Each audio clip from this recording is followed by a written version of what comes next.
Alright, so let's start with Duck Hunt. This is the first character from the third row, starting from the left, and we'll end with Palutena at the end.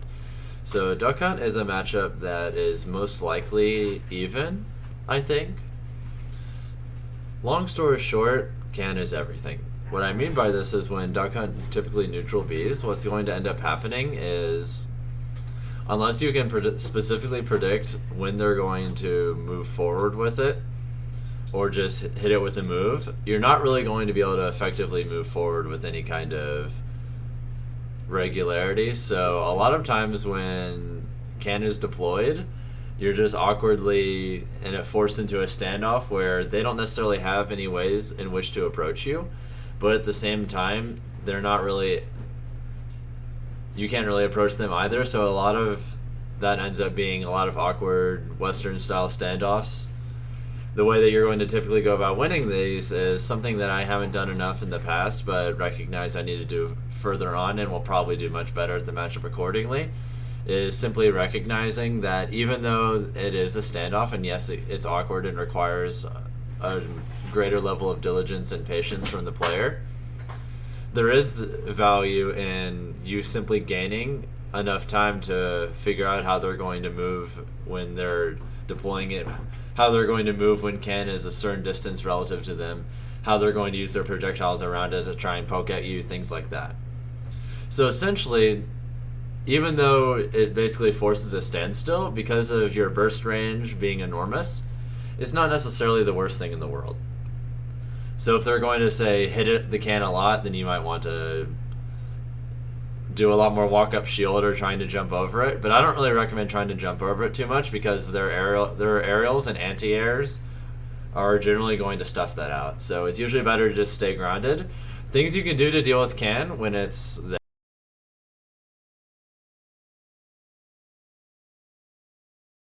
And if they're not going to launch it forward, you can do walk-up down tilt. You can approach it with back airs if you want a more mobile option. And the other thing you can do is you can also just focus on... Why is the stream lagging? You can focus on just trying to negate their other options or even rolling past it. Keep in mind that if you launch it to where it goes the other way, they won't be able to move it forward against you anymore, so that will give you the time needed to try and force some kind of approach option. Hello, Ronan X, Mookie, China's Estate Captain, JD, and Lucas's Kirby for coming into the stream, by the way. Hope all of you are having a good night so far.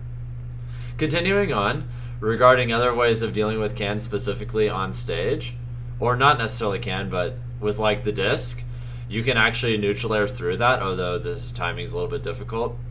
Falcon's relatively quick jump squat combined with neutral air coming out on frame 6 means that if you predict they're going to throw out the frisbee at any given time, or I think it's called clay pigeon, either way, you can, provided they do it from a decent distance, you can actually, with some amount of reliability, just catch it out with neutral airs and move forward like that. Obviously, if you get them off stage, you can chase them pretty effectively, but most of what they're going to be doing in neutral is just anti-airing you for trying to jump over can, throwing out jabs or clay pigeon if they think you're going to go through it, or just using it. Also, thank you, Joe Konix, for following the stream as well. Welcome to the stream. And thank you, Glossair, for cheering with 8 bits. Next up is, let's see. So with the rest of his neutral, outside of just being accessories to can, which is effectively what they are, a lot of Duck Hunt players are going to try and move relatively ambiguously so that if you are going to try and take a risk and go through can, that they'll be able to catch you with pancaking to punish into grabs or other things like that.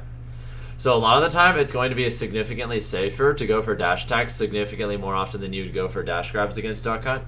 However, keep in mind, smart Duck Hunt play when they're being juggled is almost always going to be to neutral air towards you or neutral air away from you. So keep that in mind, and instead of trying to say wait for an air dodge punish only to get stuffed out, it's better in the vast majority of cases to just try and spam up airs and at the very least force trades or flat out beat it since it has significantly greater range. It's something you can realistically do to keep them in the air, but only if they already have can out. If they have can out, what you want, or if they don't have can out rather, what they're often going to do is just throw out can while you're chasing them. So one thing you can do is like run past them and do pivot, upward angled, forward tilt, or run past them back air, things like that. Crossing them up when they're deploying can in the air is something that I think will be pivotal for Falcon in the upcoming meta regarding this particular matchup, and it's something I didn't utilize enough against Rido, which is why I think I lost that set when I last played him. But I'm confident I'll beat him next time because of the stuff I'm talking to you guys about right now. Alright, so let's see. I think I've covered disadvantage, advantage. You don't really have to worry in disadvantage against Duck Hunt too much. For the most part, you can kind of just jump away. Maybe you'll have to worry about can getting thrown at you, but it's usually not too bad. Regarding being edge guarded or ledge trapped by can, it's worth remembering that can doesn't necessarily have a hitbox unless it's actually moving. So if, for instance, you predict that they're not going to move it at a given time, you can like jump past them and then try and aerial them or things like that. And otherwise, just don't be afraid to like jump off the ledge and do up air or things like that. It's good to just focus on hitting it away if you can, and if you can't, then just try and come up on stage at a weird timing, and don't necessarily, you don't want to rush anything, because even if they decide to throw can off stage at you, you can react to that and do like instant ledge get up or things like that to where it won't hit you. So you just have to be diligent, focus on the can, and don't be afraid to take a long time to get off the ledge. Because a lot of times they're going to try and bank on you being impatient so they can like charge up F smash and get you to roll into it or things like that. Otherwise, if he's off stage, you often want to go after him a little bit early and then just try and specifically get can out of the way if possible. Or if you can't do that, get under them and up air. That way, can will still be falling, but they won't be, so they won't necessarily be able to pull out can the next time. Like, you can jump off stage, go under them, up air, up be back to the ledge, and then from there, they're not necessarily going to have access to can anymore, so they'll have to recover without it, and then you can just go ham because they don't have a hitbox. I think that about sums up Duck Hunt. And yeah, Kenny, on my YouTube channel, I talked about Lucas in my last video on this, so check it out if you're curious. Hey, Mike the Senate and Ziggy Freefall, welcome to the stream as well. Next up is Link. Now, this is a fun matchup.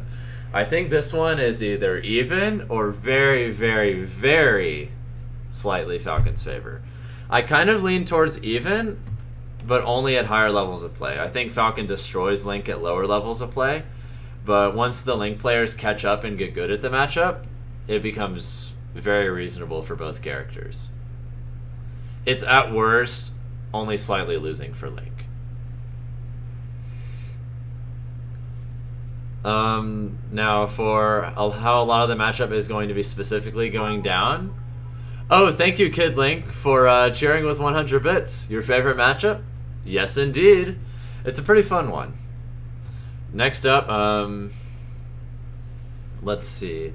So a lot of Link neutral is going to be moving forward with Boomerang to try and catch space, moving forward or drifting away with Zair if they think you're going to approach them, and then they can jump a lot with aerials, because a lot of Link's aerials are actually extremely hard for Falcon to properly contest. So very mobile Links that jump a lot and do a lot of back airs and neutral airs are actually pretty hard for Falcon to hit. So Link is more often than not actually going to win neutral game against a good Falcon, assuming they're a good Link as well. And they also do pretty good damage when they hit Falcon. It's just we have even better damage output, and both characters can destroy each other off stage too, but I think Falcon edgeguards Link maybe a little bit harder than vice versa. But if it's so, it's only ever so slightly. But both characters can just destroy each other in general. Otherwise, when Link is going to be overly reliant on Boomerang and or Zair, the main ways you're going to get past that is for Boomerang, you can just short hop over it and Falcon's short hop goes high enough to where you can actually just short hop over it, fast fall, and then like run past it. From there, they're often either going to do jabs, pivot grab, or retreating Zair. Another thing they might do is like retreating back air, which is pretty safe in general, unless their spacing is not the greatest or whatever. But if they're going to do those things, once you short hop past the boomerang, you can do a instant short hop air dodge into buffered knee, and if you do buffered knee out of air dodge, out of an instant short hop air dodge with Falcon, you can actually make it to where you land instantly and suffer no lag. So you can like run up into a dash grab or dash attack and things like that. And that's going to be the main way that you're going to deal with that in particular, or just air dodging past it and then like jab. You won't necessarily get that much off of it unless you can do double jab and or single jab into grab mix-ups, because it's fairly hard to react to it, and in a lot of cases, depending on their height, you might be able to do single jab into grab or double jab into grab, but it's going to vary, and I recommend you try and mix it up, especially since in a lot of cases they'll be able to roll out of one but not necessarily the other. Yeah, Ronan X, it does, or a Rohan X, my mistake. It does work like that as well.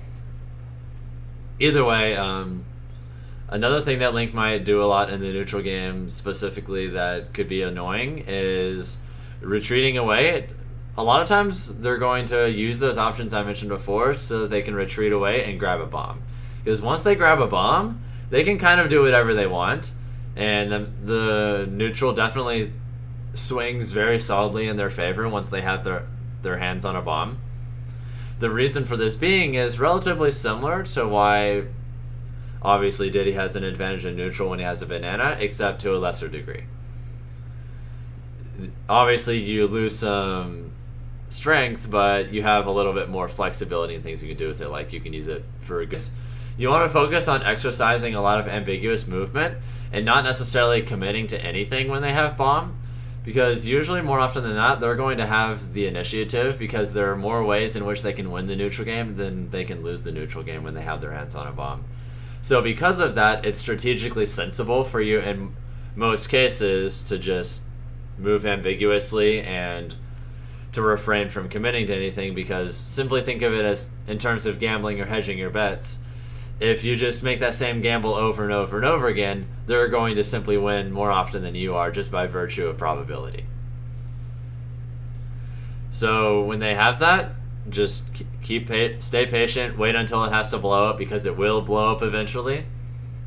So you can just wait it out, and if you have an idea of when they're going to grab it, what I recommend doing is doing the same short hop, instant short hop into buffered knee option again. It will let you catch bombs if you predict when they're going to throw it. Bunny. I think she needs a little love. Anyway, and obviously if you grab them you can do whatever you want to, but it's not really the biggest deal, because more often than not they're not going to last long enough to where you're going to have meaningful options out of it. So when Link has gotten rid of bomb, you'll usually just be able to go back to the neutral that I mentioned before in the first segment and go from there. Otherwise, when he has you in disadvantage, or disadvantage, it goes a lot of different ways. If he does fair on your shield, that's actually safe if he spaces it properly, so don't try and challenge it or you'll just get hit by something. Just respect it, back off, and you're good. Otherwise, if they have you off stage or they're juggling you, you have to remember that a lot of the time they're going to be able to 50-50 you with up air setups out of down throw. So just respect that it's something that exists, and more often than not it's better to jump, but maybe air dodge just every once in a while. But otherwise, the other thing to think of is when he has you off stage, a lot of times Lynx will try to drop off with neutral air and then do like another neutral air with their double jump into a reverse up Bs. It's actually relatively similar to how Falcon edgeguards a lot of characters, but just try and predict if they're going to neutral air early, if they're going to try and go for down air, or if they're just going to try and ledge trap you with like true frame F tilts. If they're going to go after you and say you're a little bit farther away from the ledge, you might want to up B early and then go straight up at first. Do an arc like this rather than just doing it more diagonally, because if you do that, you'll get hit by an air and then they'll usually be able to either hit you again or you'll be far away enough to where they can just reverse up B you into oblivion.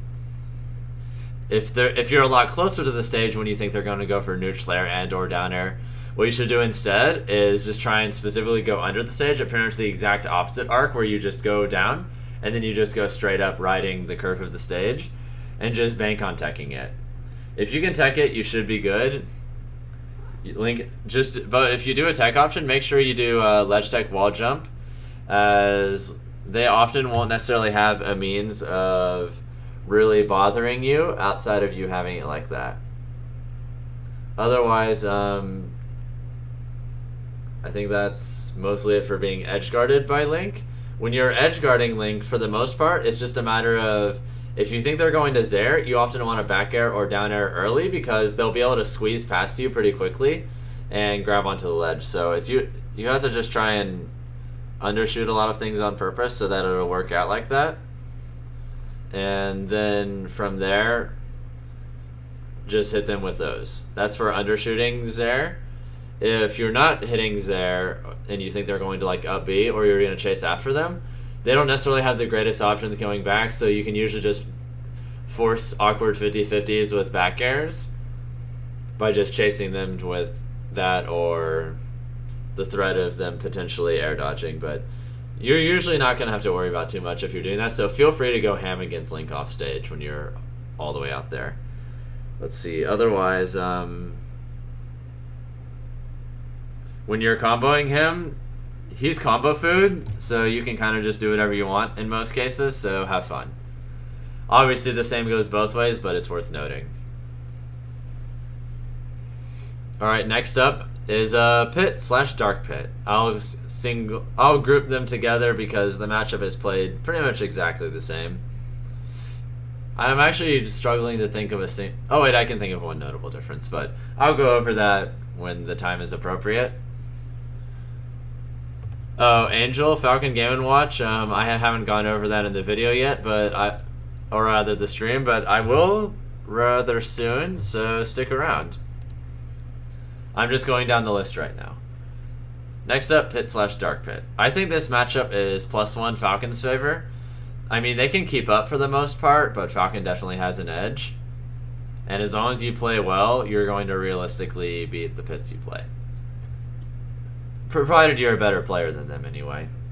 If they're a better player than you, they'll probably still win, but that's the case with most -1 or +1 matchups.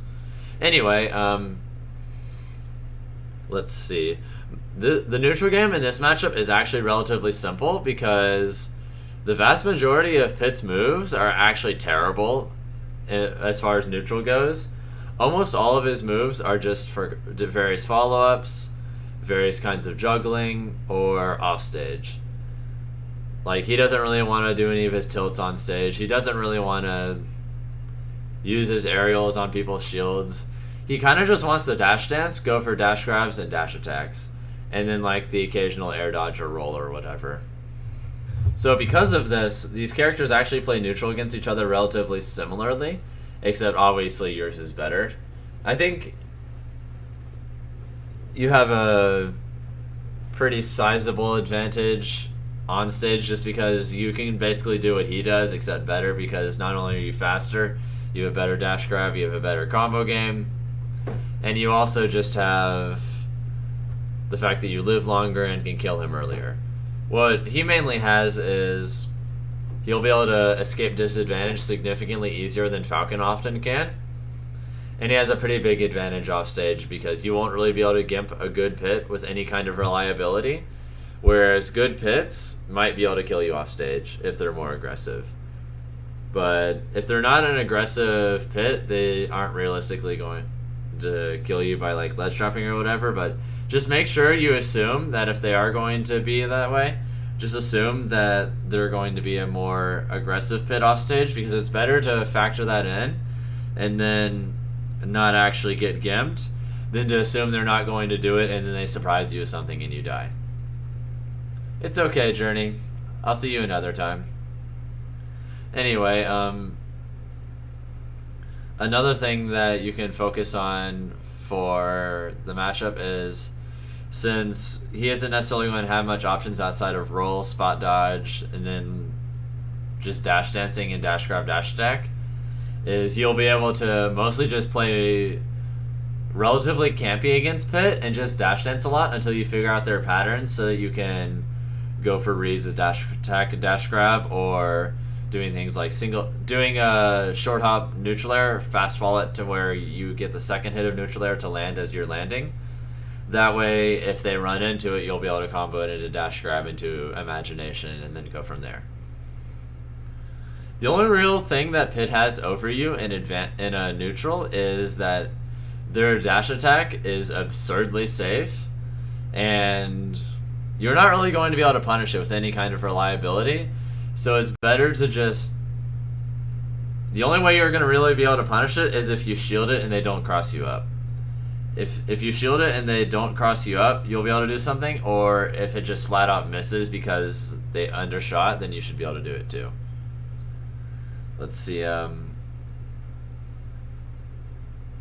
that neutral actually is that simple, by the way. It's literally just being patient and then getting the time you need to make movement reads. Assume they're going to be aggressive if they chase you off stage. When you have them in disadvantage, assume they're going to jump out of things like 75% of the time, or maybe even more, because there's often little reason for Pit to do anything else in disadvantage. So a lot of times you don't necessarily want to go for harder follow-ups outside of something that's a true combo. Once it's not a true combo anymore, it's usually better to just fish for lots of up airs and just make sure to continue juggling and frame trapping them, because, I mean, sure, they have a lot of jumps, but they don't necessarily have insane mobility on them, so a lot of times you'll be able to stay under them with a decent level of ease, and then just, they'll have to come down eventually, and you can just continue to up air as the... Like, if they jump, just up air, and then if they're coming back towards you, do it again, force them to jump again, rinse, repeat. Eventually they'll run out of resources. You just have to stay patient.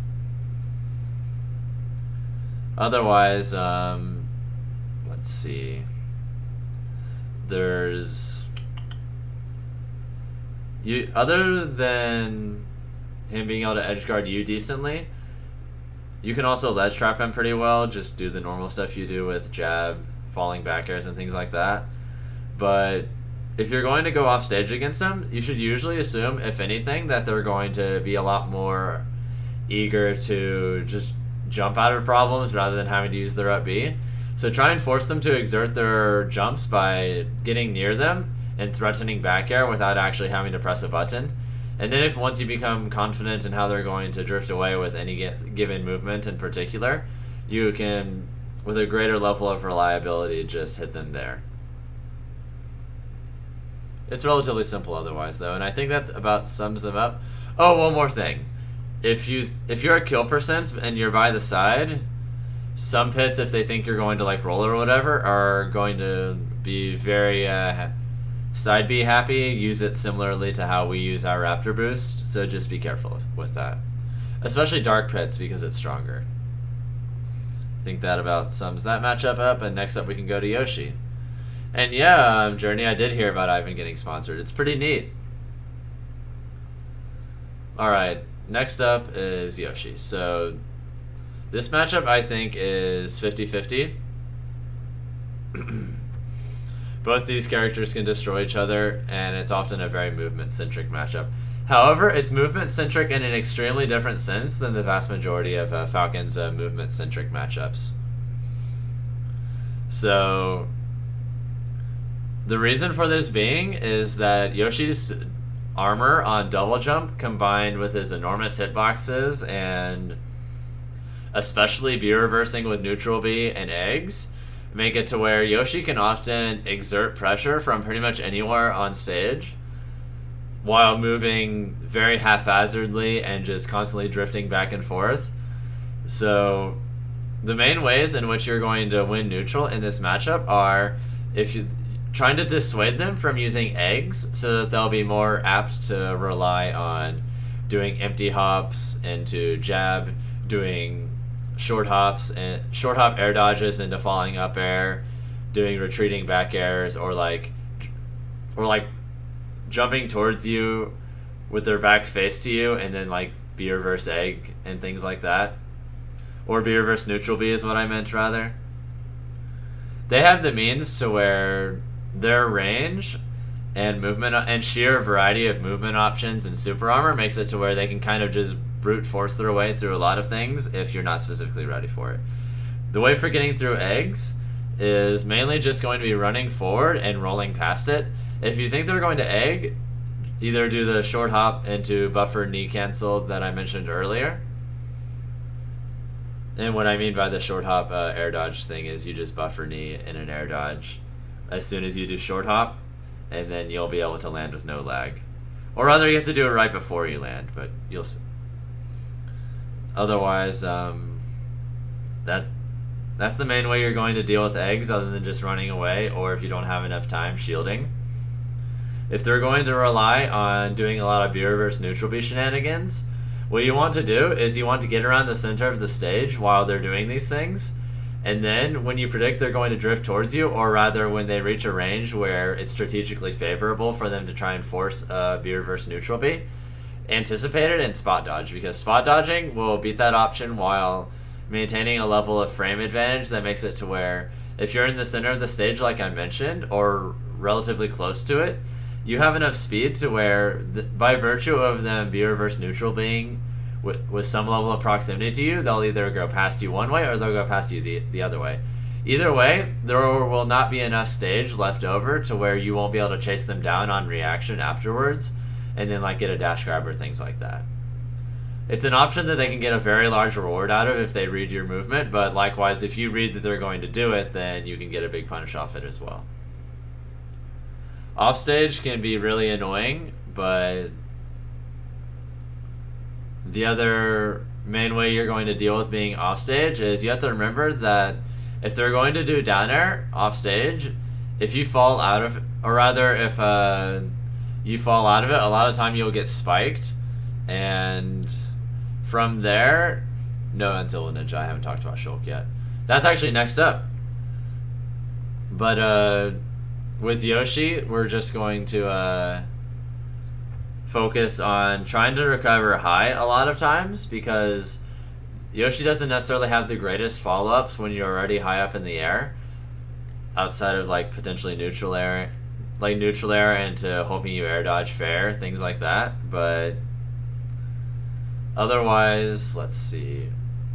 When they do down air, you often want, if you're at lower percents, you want to SDI to the sides to try and get out of it. However, if they're at higher percents, you actually want to try and SDI into the current direction that they're facing. Like, suppose you're here and they're down airing you from like right here to where they're slightly to the side. You want to try and SDI to where you're right below their current center, and then make sure you stay there for as long as possible. If you do that, you'll be able to get hit by the last hit of down air, and then you'll get hit to the sides rather than just being spiked to your death. Because at higher percents, you'll just die if you fall out of it. So try and SDI to the sides and follow their drift. It's hard, but it's technically doable, and if you can pull it off even just once in a while, that's still better than just dying every single time when you're at high percents. Otherwise, they can true frame you if they predict your up Bs or side Bs with their fair. So make sure that you vary the timings on your up Bs a lot, because you can very easily die for it. Otherwise, they might try and use egg into fair setups, or they might try and come after you with back air or neutral air. But regarding those two options in particular, more often than not, you'll be able to just react to their current position and then like up air them, drift back, air dodge, raptor trump, or things like that. Let's see. Okay, when you have them in disadvantage, a lot of time they're going to try and B reverse out of things. So if B reverse and nair out of things. So when you have guaranteed follow-ups, you want to go for those, obviously, but the moment it falls out, it's often better to just try and maybe walk slightly forward and then like do upward angled forward smash, because if they air dodge while drifting backwards, they won't be able to punish you. If they try and fall back with nair, you'll just beat it out. And if they jump, well, they're not going to be able to react to you throwing out forward smash and then punish it, so you basically just got to threaten forward smash for free without having to worry about getting punished for it. Which, if you can get that out of an already decent punish like down throw, neutral air, up air, that'll be like 45, 50 damage just in one decent sequence, which is obviously great. Make sure that when they're close to you that you maintain ambiguous movement, because it's easy for them to just snipe through you with jabs or other things, or more specifically, instant short hop into fastball up air, because if you get hit by that, you're going to be in for a world of hurt. So with those other neutral options I mentioned, you want to prioritize not getting hit by up air and up tilt, especially because those moves will lead to massive damage at almost every percent, if not flat out killing you. So you want to make sure that if you're going to get hit, at least get hit by the other things, since they usually won't be able to do that much damage out of them outside of like neutral B. Let's see. When they're just coming back on the stage after like a double jump, obviously you can just... The main thing you want to go for is back air, because that has the biggest hitbox that will reliably beat out those other things. And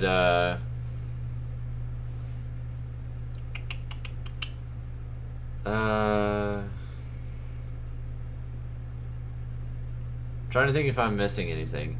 Oh yeah, with it's pretty hard to edgeguard Yoshi, but you usually want to, if you think they're gonna up B on stage, you want to try and just get past it and or get below them and reverse up B or down tilt or things like that. But otherwise, if you think they're gonna try and double jump back on stage, you just want to either wait for the air dodge and back air that, or just back air them as they're trying to come back on stage with like down air or neutral air or whatever.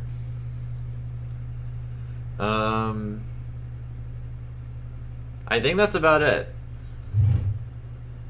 Before I move on to the next character, you can look up how to do a perfect pivot tutorial on YouTube, Holly. So I recommend you do that. And if you're curious about my controls, I can share those with you real quick as well.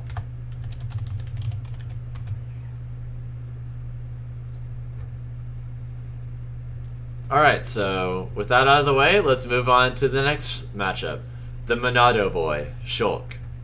Alright, so I think this matchup is also even.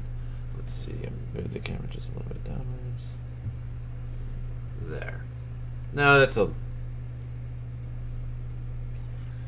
Alright, so this matchup, I think it's even, but only at higher levels of play, because at lower levels of play, I think Shulk gets absolutely destroyed.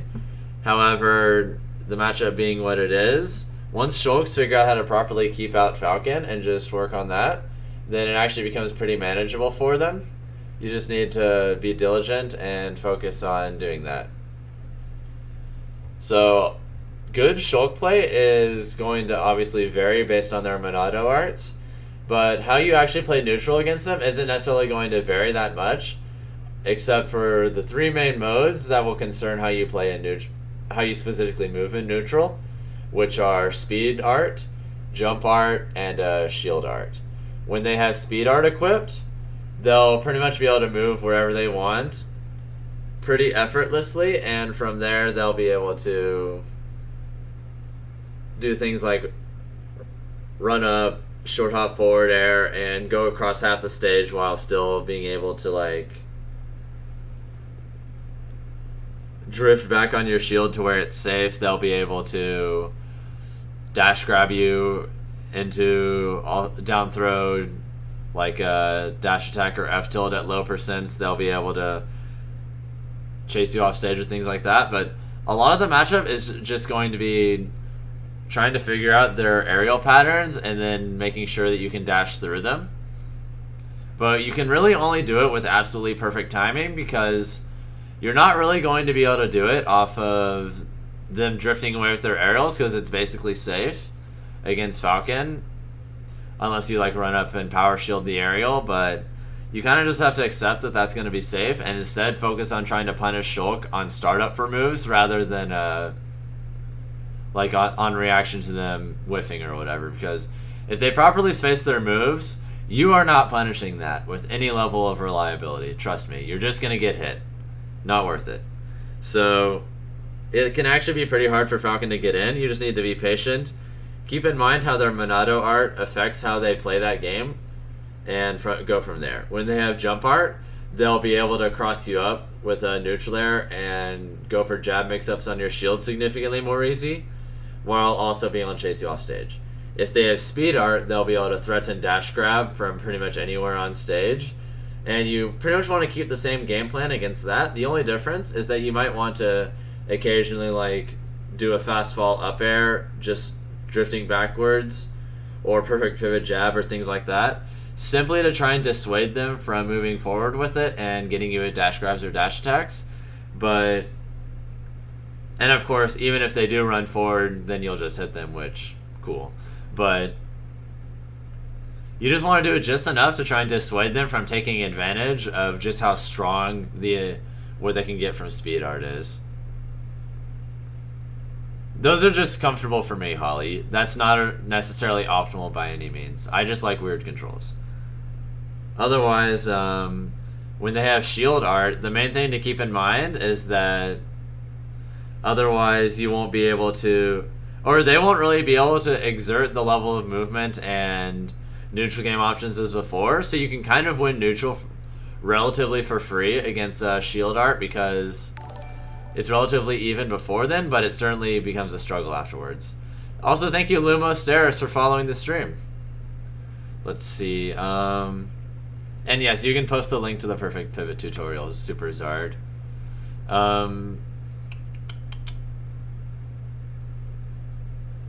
Okay, when they have jump art, they'll be able to do up throw, and from like 70 and higher, they'll be able to do up throw 50-50 into up air, and if you get hit by it, you'll die. Yes, so that's just something to keep in mind. If anything, it's better to usually jump away because most Shulks will probably wait for the air dodge more often than not. So you should probably just jump away the first time, and then based on the skill of the player, either go for the no mix-up, or mix it up afterwards if you think they're not necessarily thinking on that level. But I do recommend going for that the first time. When they have you in disadvantage, you usually want to DI down and away because they're not not only down and away on a forward air, but if they get you with neutral air, it's usually best to just go straight up because Shulk's ability to combo you when he has specifically speed art and a jump art is honestly pretty scary. He can kind of just wall of pain you, almost like Jigglypuff in Melee, to where if he gets one started around like 30 or 40, he can get you off stage and then like threaten a 50-50 into gimping you, and it's pretty scary. So it's just important to be wary of those mix-ups, but mostly just when he has speed art, because when he just has jump art, it's going to make his recovery way better, but it doesn't necessarily do that much for his neutral outside of enabling the up throw 50-50s that can kill you stupidly early. And yeah, as Uncivil Ninja is saying in the chat, up throw into air slash is also a true combo at about 80 and kills near ledge with jump art. So it's worth noting that if they up throw you and you're relatively near the ledge and you're around those percents, I recommend DIing up and towards the stage, and then just DIing up and towards the stage again when the move hits you. Try not to worry too much about getting killed off the top, unless your DI is just absolutely, and positioning is just absolutely atrocious. Just focus on not getting killed by the sides, and you might be able to survive. Let's see.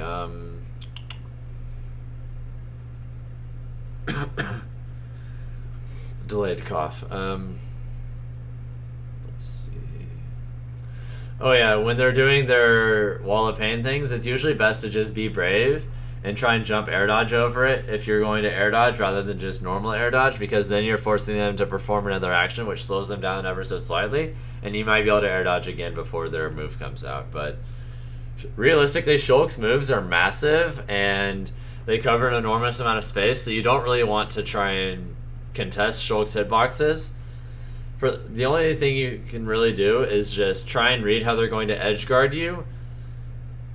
Think of a way to get on stage that gets around that and hope for the best, because you're going to die off stage a lot. Also, he can threaten you with reverse up Bs after he's exerted his jumps. Also, thank you, Women don't deserve. What kind of a username is that? Anyway, the other thing is, I had a train of thought, but I forgot it for a second. Oh yeah, you can actually edgeguard Shulk fairly well because if you try and figure out how they're going to forward area, you can just wait for it, bait it out, and then like drift it into fast fall back air and things like that. But a lot of cases, you'll be able to reverse out B them after you've exerted all of your options, but it's a little bit hard because they have a hitbox. You can do it sometimes though.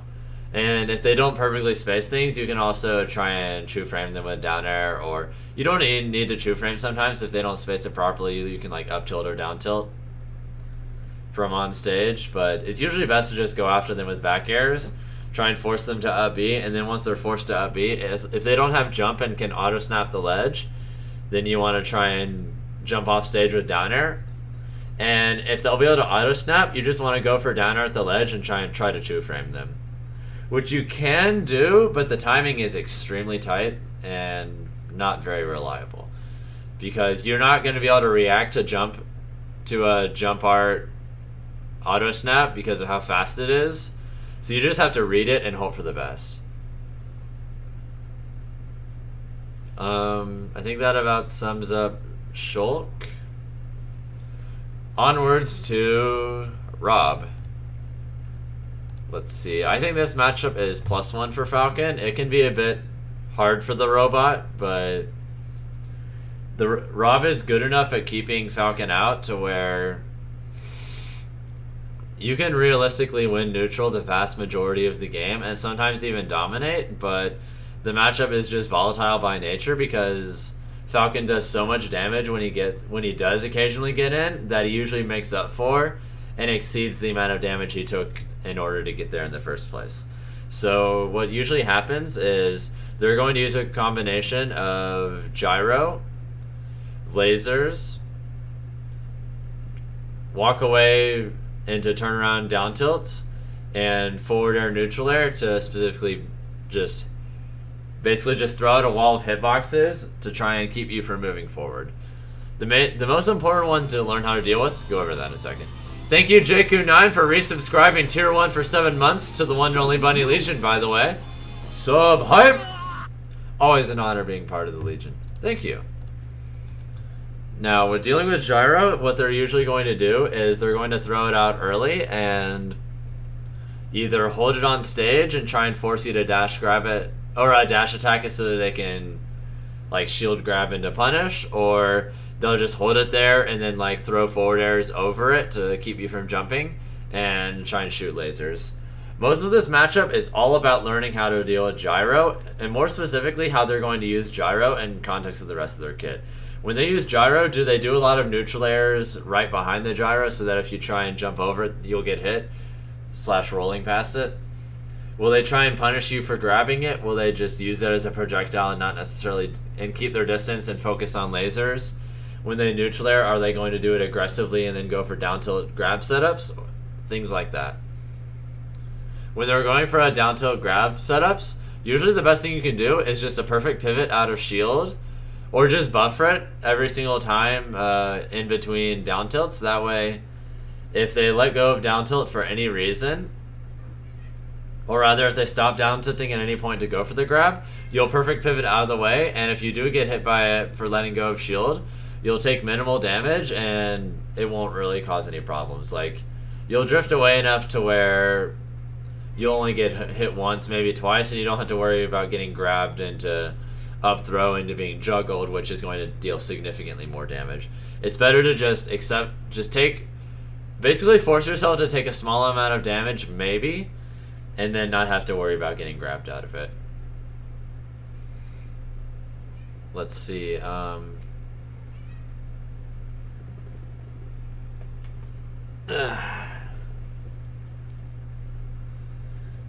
Other things you can do in the matchup are if they're relying a lot on drifting towards you with neutral airs, you can just forward smash it and it will beat it out every single time which I recommend doing. And if they're drifting away, you can dash attack it, but the spacing has to be extremely precise, so make sure you learn it, and make sure you can predict with exact certainty where they're going to land, because if you miss it even slightly, you're probably just going to get hit.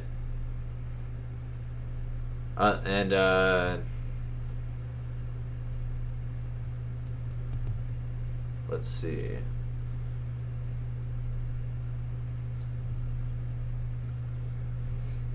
If they're going to just do a lot of drifting forward airs, what you want to do is do walk up shield and to just continue to walk forward more and then just like jab through it if they come towards you, or just go for a dash attack after they're forced to land with it.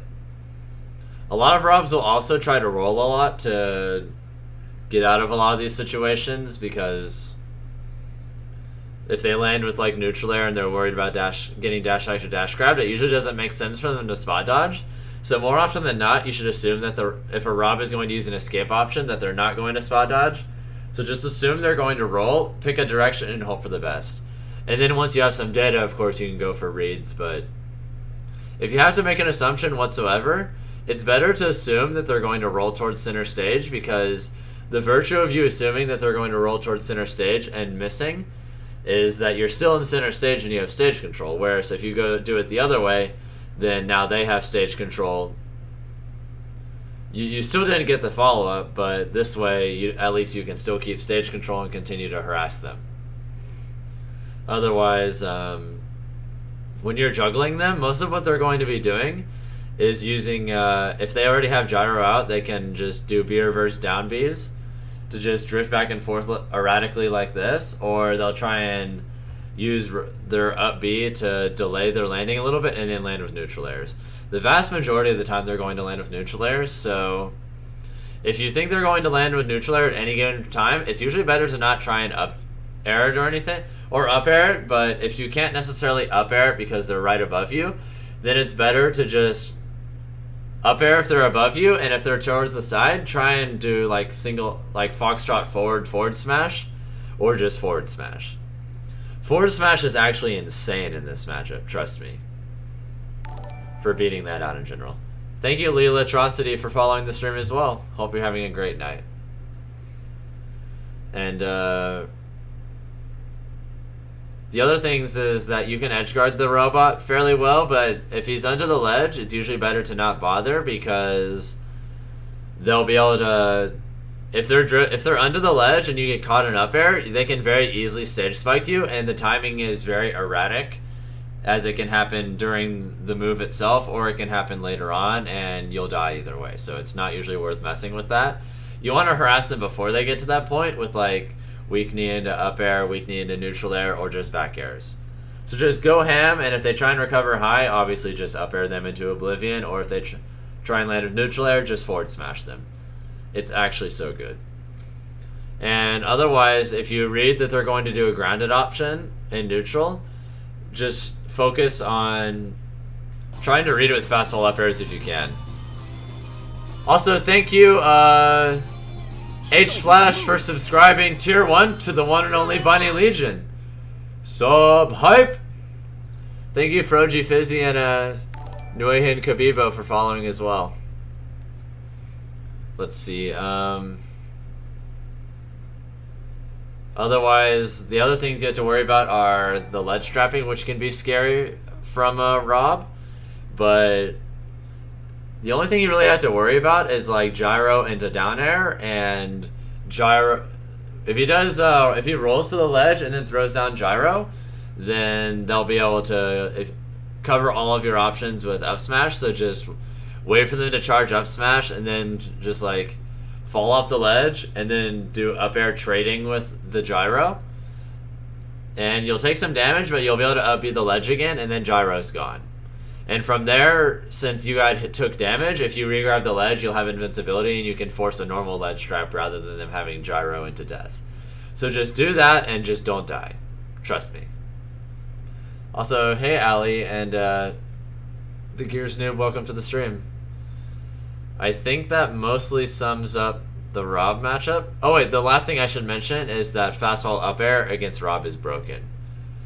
Just You can combo it into everything. It'll kill them at stupid percents. It'll kill them at an extremely wide variety of percents. Just do it. Trust me. All right, next up is Robin. And yeah, it was Ali. I think this matchup is +1 for Falcon. It can be hard for him to get in, but he does enough damage to where it's worth it in the end. Sound familiar? Anyway. Let's see. Most of what Robin's going to be doing is short hop immediate Levin forward airs, charging Thoron, the occasional L fire, and like rolling, but most of the time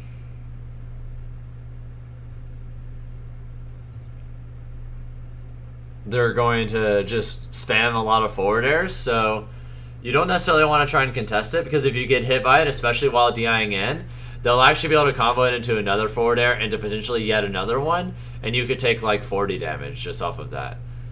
And their grab follow-ups hurt a lot too, so you mostly just want to figure out how they're going to throw out L fire so that you can jump over it and up air them. If you don't think they're going to L fire, you want to just like wait outside of a F air range, or wait outside where you think they're going to throw it out, and then wait until they land. And if you space yourself perfectly, you'll be able to dash grab or dash attack them. However, the timing is quite tight, so make sure that you learn it and predict exactly where they're going to land, or it's usually not worth it. Oh, arc fire? Thank you for the correction. I appreciate it, Mario Turtle. Anyway, with arc fire, I already mentioned how to mainly deal with that. You're really just going to roll past it, or just jump up over them and fastball up air most of the time, if you think they're going to do that. If they're going to do the forward air thing, you have to be brave, get just outside of their range, and then just wait till they land and punish it. And if they do something else, they're probably going to like run away and charge the book, which if you predict, you can just dash grab or dash attack immediately. What makes the neutral kind of annoying is, even though those are 3 very simple options, what beats one of those will you lose to the other 2 in the vast majority of cases, regardless of which option you choose. So it forces a lot of patience from the Falcon player to make sure that you're buying time and trying to just figure out which ones they're going to use and when, and then just go for reads. If you're going to go for reads, though, it's usually better to try and force arc fire reads, or rather, those will be the ones you should start with, because the consequence of you going for arc fire reads is usually not going to be bad if you're going to get punished for it. It's usually the least harsh compared to getting punished for going for any of the others, so you want to start with that. Just go for the safest and simplest combo off of, and then if that doesn't work, you'll at least have an idea of how they like to forward air or charge their neutral B. If they charge their neutral B, you don't really have to worry too much about the regular one. Yeah, it might hit you at like 0 or whatever and do like 6 damage, but it's really no big deal. For the most part, if you think they're just going to throw out Thunder, just roll past it or short hop immediate air dodge into a buffered knee right before you land. And otherwise, if you think they're about to use different kinds of Thunder, to just factor them in accordingly. If they're going to use level 1 Thunder, whatever it's called, L Thunder, I think, then you can just roll past it or air dodge. If they're going to do the level 2 one, which is basically just a stronger version of that, you can do the same thing. If they're going to do the slower thing, don't play games with that. Just jump over it. Just don't even try and like roll or anything else through it, because it can be relatively hard to roll through, especially if it's shot in relative proximity to you. So just jump, air dodge, get out of the way. Don't play games with that, because if they hit you with it, because it doesn't move very fast and they don't move very fast, they'll be able to get pretty much any combo they can possibly imagine out of it, and it's going to hurt. I think. Oh, and the last one, you only really have to worry about that if you're at kill percents. If you get hit by it, yeah, it's kind of annoying, but it's not really the end of the world, and it won't really lead to anything. The only potential annoyance is if you're at kill percent, then you have to worry about a full screen kill move at all times, but I mean, that's only if you let it get that far. and or they've not used Thunder enough to where they even have it in the first place. Because usually they're going to use their lower level ones in combination with Arc Fire and Levin forward airs to do that. Obviously, if at any point they exert their fire reserves, then you just want to focus on being a lot more aggressive with your approaches than you normally would be, because it's significantly harder for them to counteract it without that to back it up. If they run out of Thunder, then you want to be a lot more, I guess, jump happy and trying to punish their fire setups that they're probably going to go for.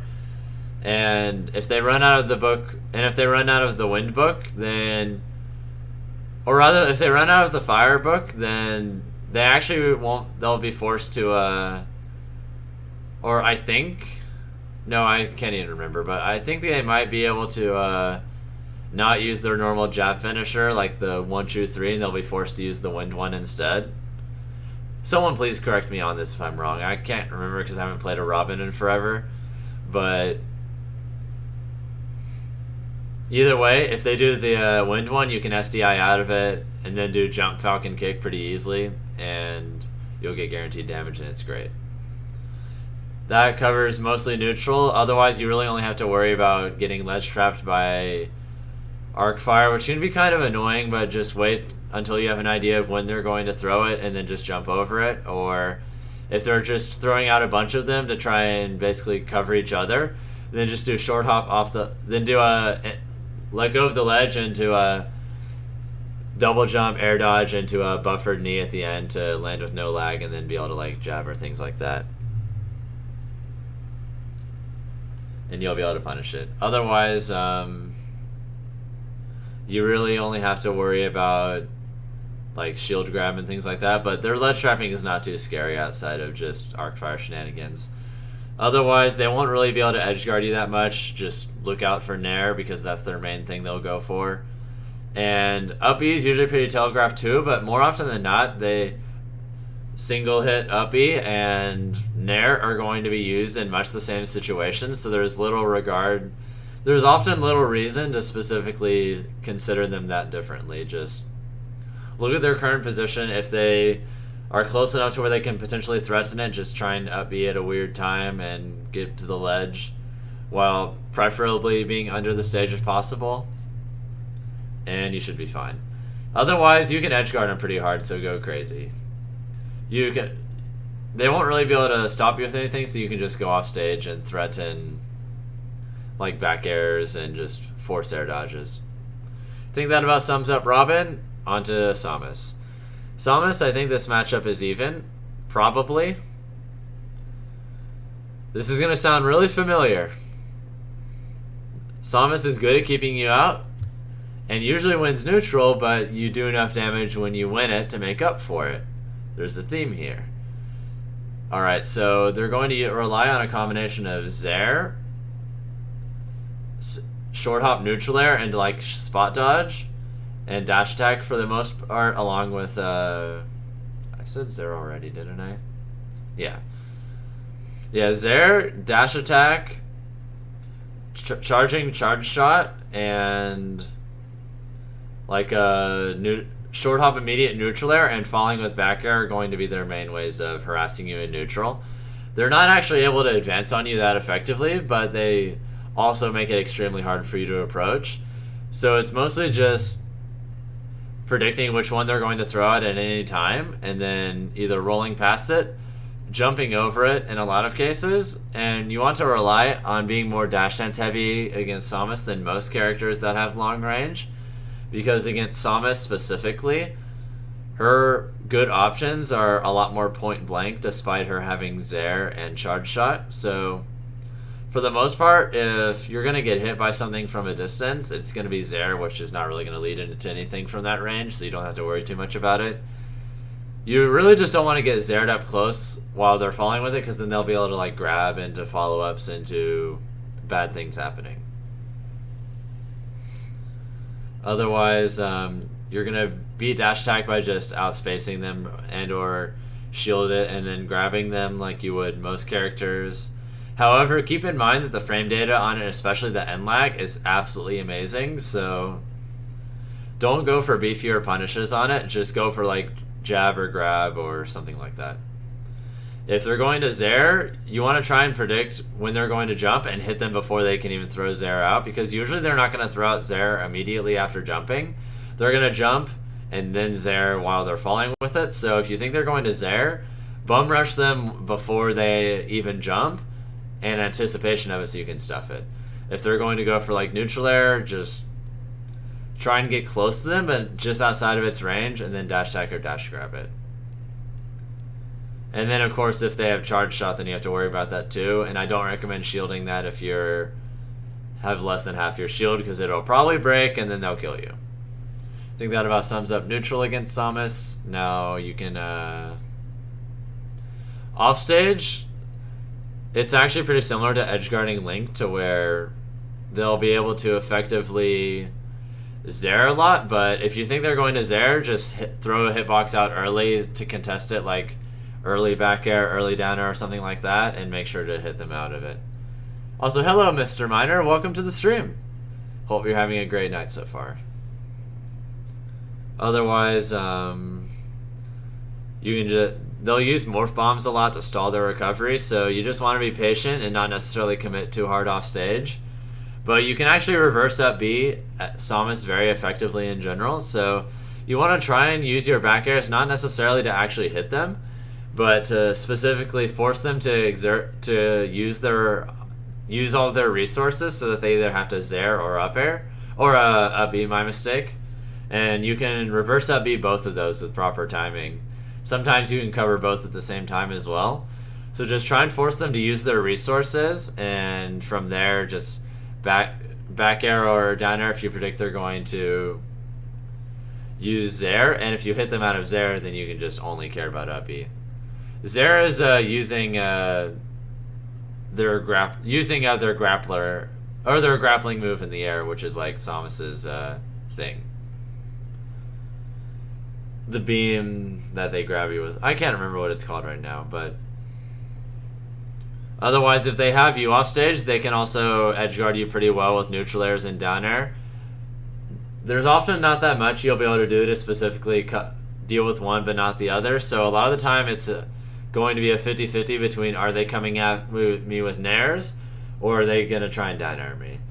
You just have to try and be on top of which one you think it's going to be, and choose an option that will get around that, and you'll probably be fine. You don't really have to worry. You can do that too.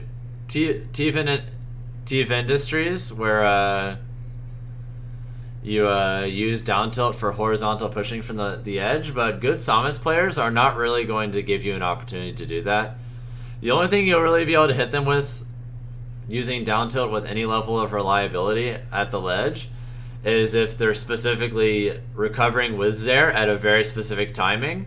Because if, say, they always Zair and then immediately get onto the ledge, you can actually down tilt them before the invincibility kicks in, however briefly. So you'll be able to hit them like that, but if they're mixing up their timings, it's usually not worth it to even bother. It's better to just maintain your frame advantage so that they won't be able to do instant ledge get up into escape option. Just try and true frame it with down air, and since that probably won't work, it's okay, just focus on ledge trapping. And I think that's about it.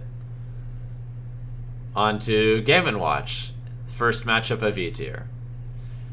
This matchup's really bad.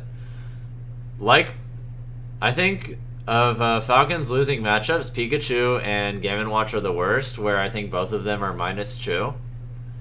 Whereas those are his only -2 matchups in the game.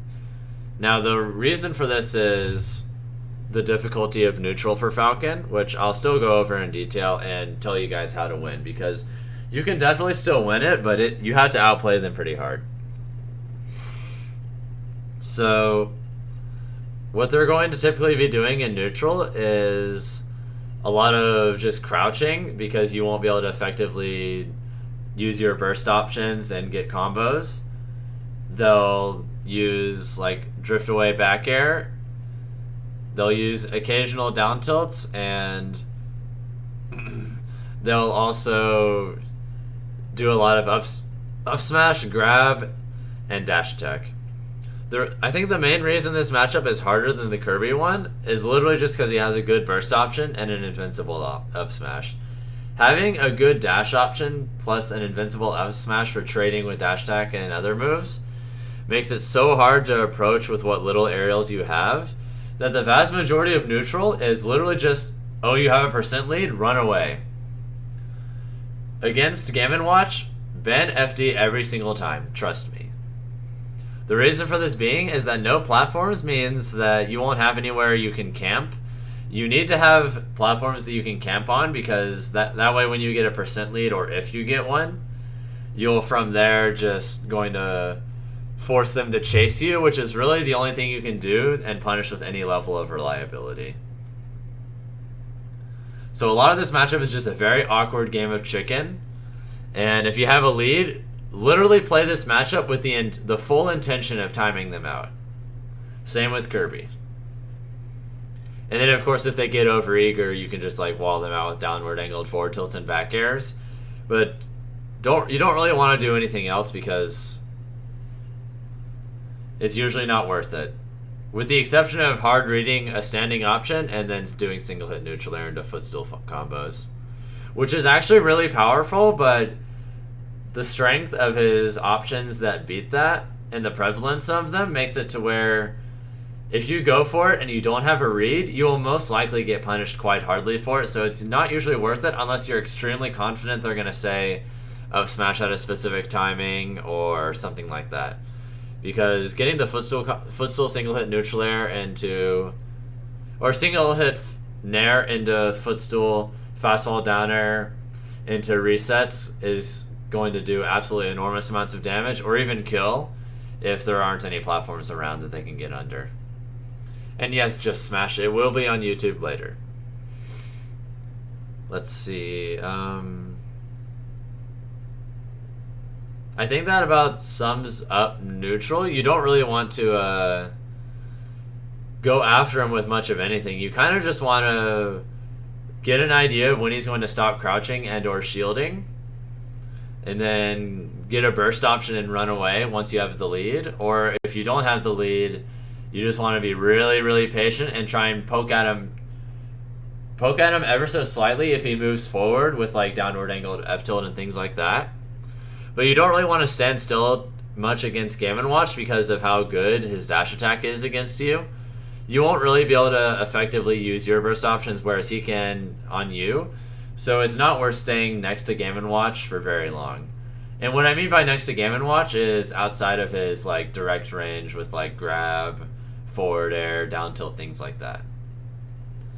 So you usually just want to stay if you're going to get close to him and like do something like forward tilt, immediately run away afterwards. Don't play games with potentially getting dash attacked or grabbed, because if you try and just awkwardly stand next to each other and play a reactions game, Game & Watch is going to win that the vast majority of the time because of the fact that you won't be able to effectively use your burst options outside of a super hard read, whereas they can do it at basically any time they feel like. So it's just not worth it to play that game. If they do bacon, you're not really going to be able to chase them, but it's okay too.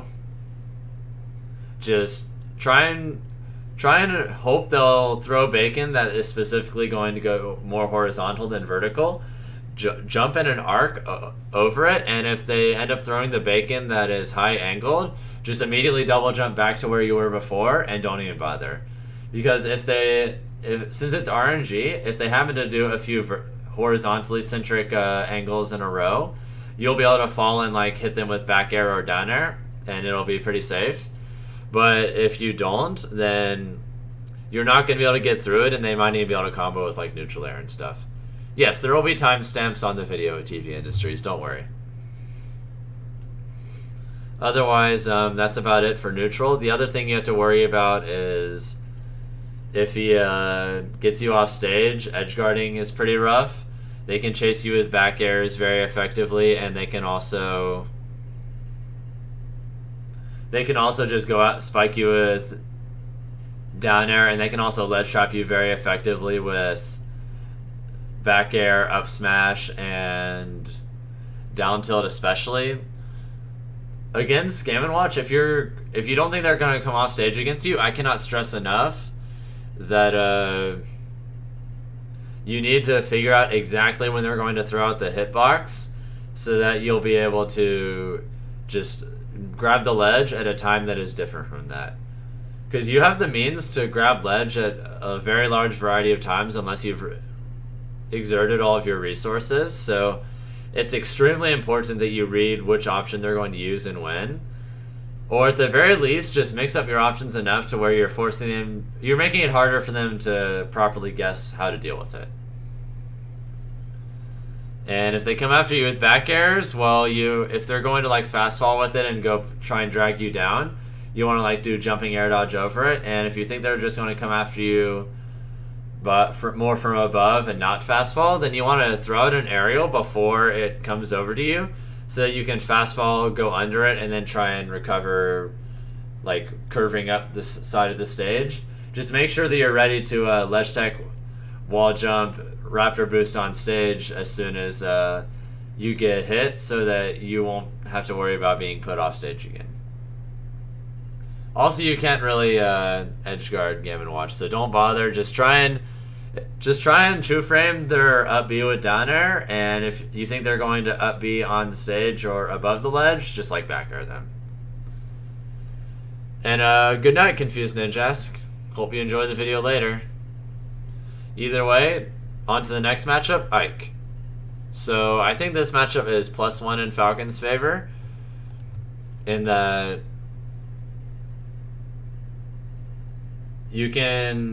both these characters destroy each other pretty hard, and both these characters can edge guard each other pretty hard, but I think Falcon wins the matchup literally just because he has an edge in neutral.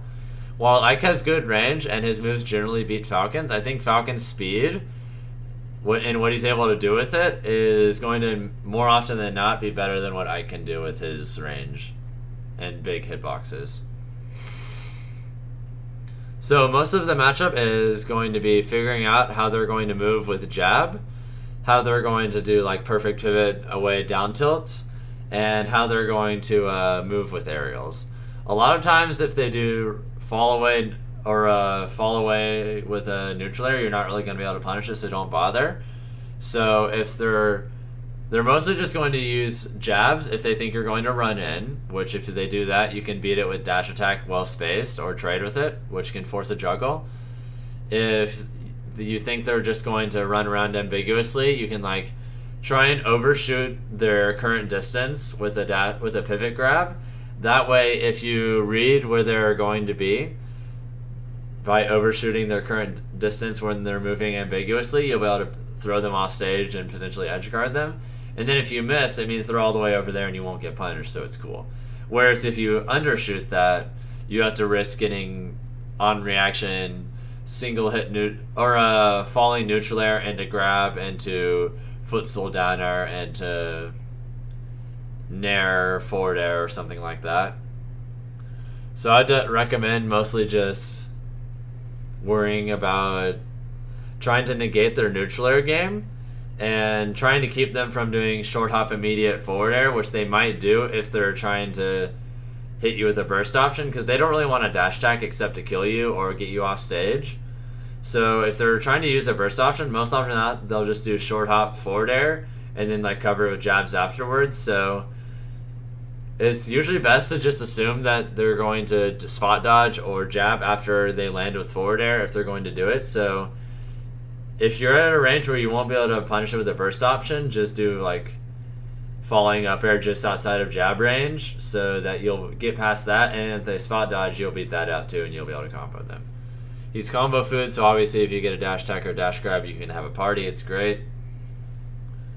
And otherwise, you just have to worry about them doing immediate back air, which if you do anything sloppily and miss, you're probably going to get hit by, but you don't really have to worry about getting hit by back air explicitly, except like the main other time they'll like back air you is if to edge guard, or if you end up in a scramble situation, like you miss a grab or like they miss a grab and they think you're about to try and react. If their back is facing you, assume they're going to back air, so instead of running towards them to try and punish, maybe walk forward a little bit and then run away towards them so that you'll be able to not get hit by back air, and at the same time be able to chase them and grab them, or just grab is usually better before they're able to land and like auto cancel or anything like that.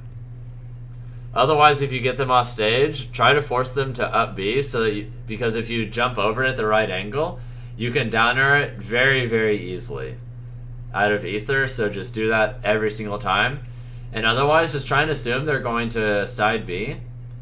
And if they do that, you can either one, if they're farther off stage, you want to try and either hit it with back air or even just get hit by the move itself.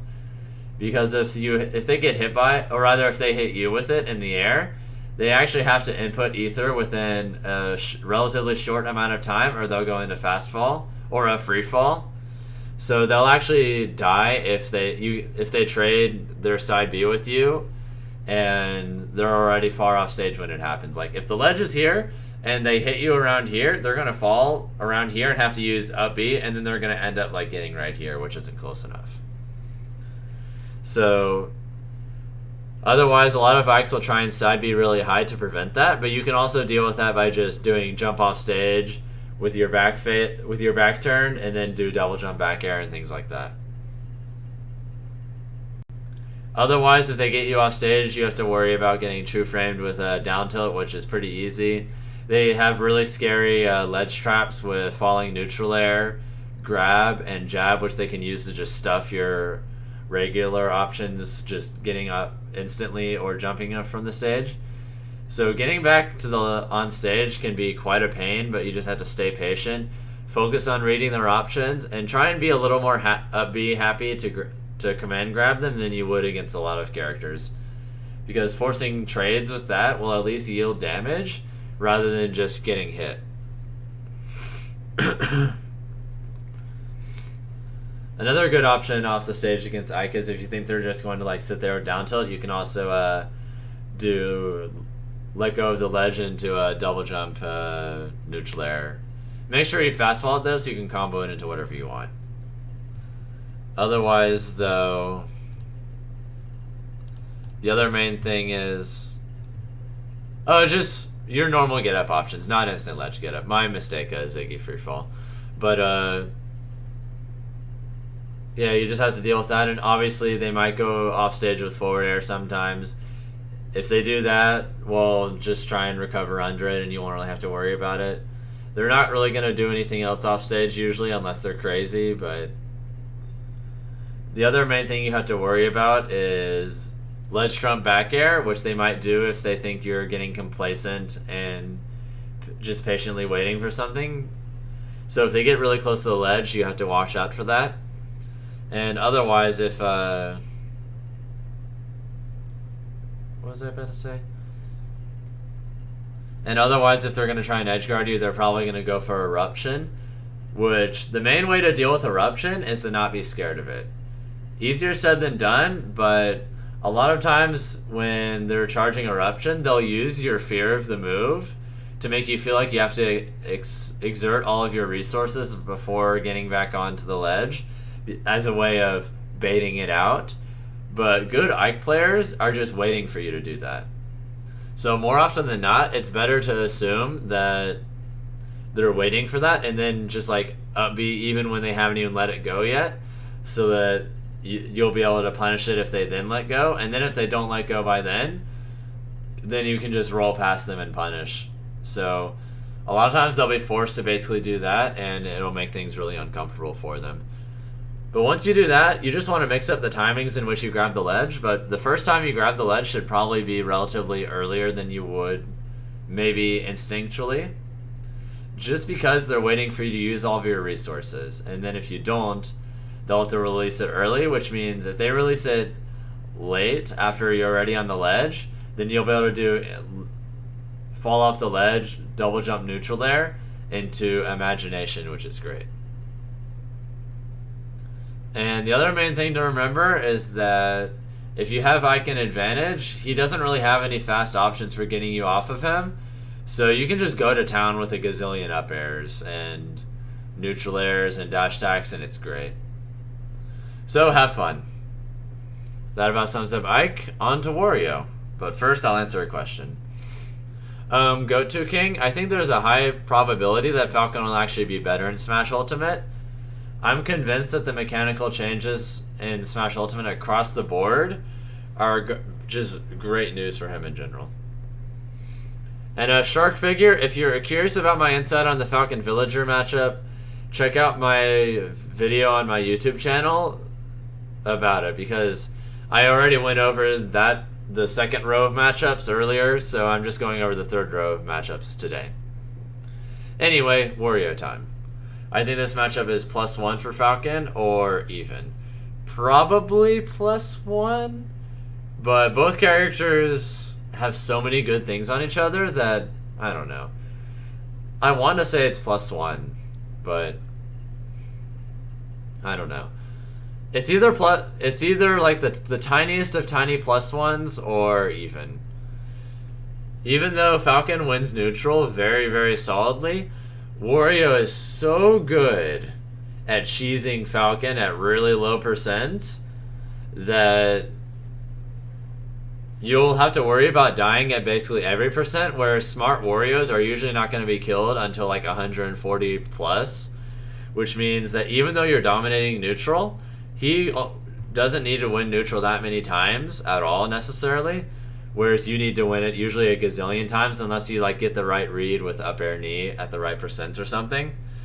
But for the most part, you have to worry about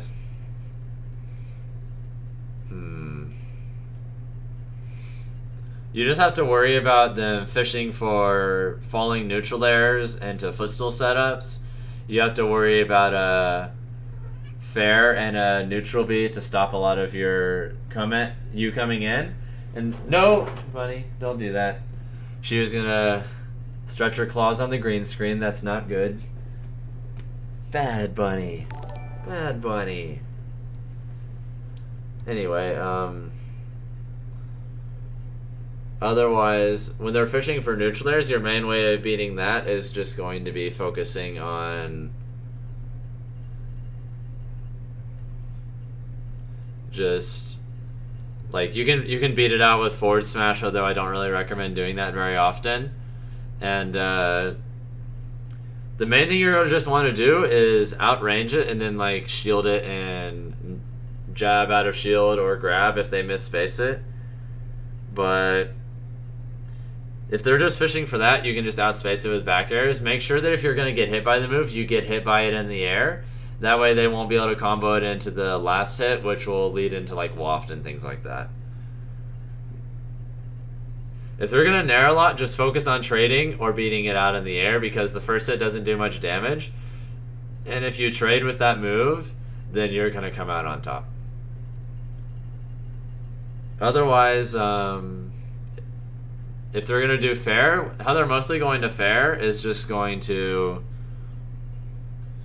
just like full hop fair, so that if it hits you, they'll be able to chase you with neutral B, or they'll be able to chase you with potentially another one or falling neutral air. Or another thing they might do out of full hop fair, if they don't like what your current position is, they might just bike past you. A lot of the time, outside of neutral B, you don't really have to respect a lot of Wario's neutral options that much. As long as you just make sure to stay in the air. That way if you get hit by something, they're not going to be able to combo it into footstools, and they're not going to be able to combo it into or they're not going to be able to put you in tech situations you don't expect, and then you get jab resetted into death because of waft.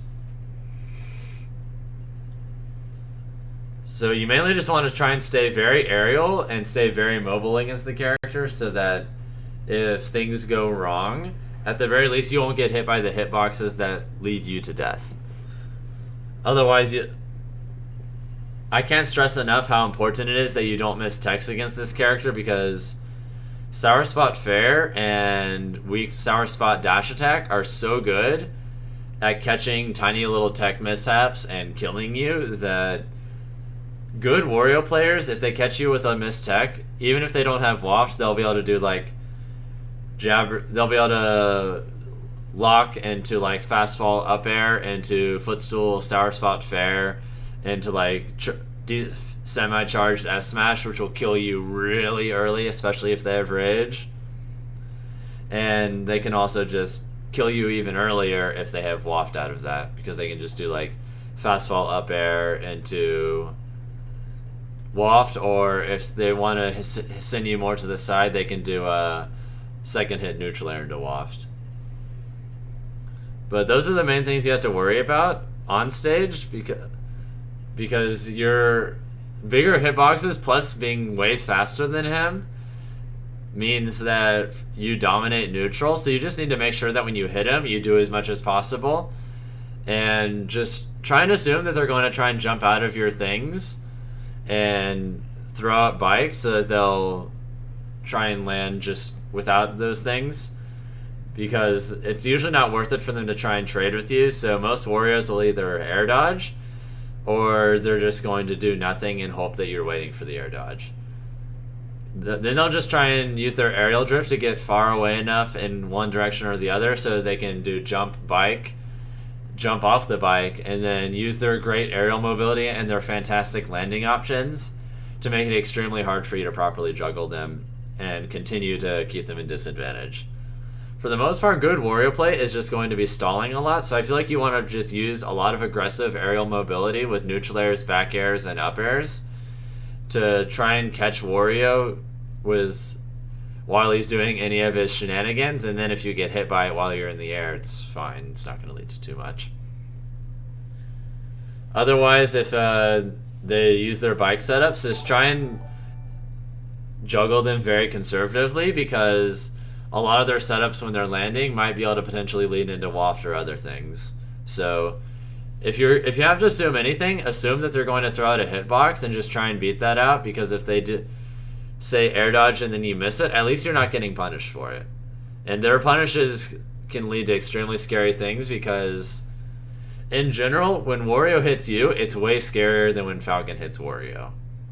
Because outside of getting a really hard read at the right place at the right percents, you're not going to be killing Wario early. It's just not going to happen. So they'll be able to lose neutral game quite a lot of times and be fine. Especially since they can kill you at basically any percents, and it only becomes easier as they attain more rage too.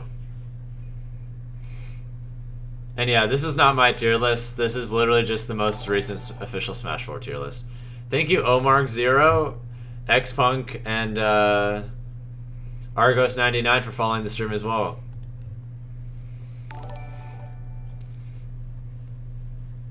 That would work at like 30, Matt Gam. Either way, though, the other main thing you have to worry about is when you have is when Wario has you off stage, you have to worry about them doing sour spot dash attack to send you down, and then if you get hit by that, they'll be able to charge up down smash and in a lot of cases force an untechable, and then you just die at almost every percent. Like, this will literally kill you at like 30 if they just get that one read. It won't always be untechable, but it often is, so it's really scary. In addition to that, if they predict when you're going to up B and they're in a good position, they can actually have their down air trade with your up B, and it will spike you at literally every percent to where they can kill you at 0 if they predict when you're using your up B. So I cannot stress how important it is that you do everything in your power to predict how they're going to try and edgeguard you, because you can literally die at every percent reliably if they predict what you're going to do. So pull out every trick you have in the book. Try and recover differently every single time if possible. Just for the love of God, don't let them predict how you're going to do that, because if you're going to get hit by dash attack, at least try and get hit with the regular hit so that you just get sent up and you'll have another chance to recover, rather than just being sent below the stage and then forced to up B into a likely untechable and die. Otherwise, though, you're not really going to be able to edgeguard Wario unless they recover poorly. So just don't. Just if they're a good Wario, they're going to recover high every single time, as they should. But if they don't, you can like chase them and like try and back air them off their bike or whatever. But I don't really recommend it. Also, if they have grounded bike, you have to worry about them throwing it, I guess. But it's usually not that bad, except for ledge trapping. Also, if they have bike or rather, if they have bike and it's just sitting there by the ledge, if they throw out waft, fully charged waft while it's there, the hitbox is large enough and the hit lag will extend it to where it will true frame for a very long time. So if you think they're going to down beyond that, you really, really have to try and recover differently and hope for the best. Like, that might be a good time to recover very aggressively so that if they're waiting for you to expend your resources, you're not making it easy for them.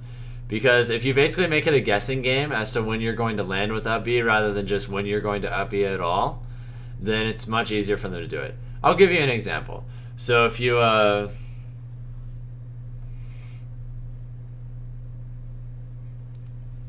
suppose you up B right below the ledge to where you'll go through it, like that's a good time to up B if you think they're going to waft, for instance, because if they don't waft, if they waft immediately, it'll cover it, but if they waft at absolutely any other time, it won't.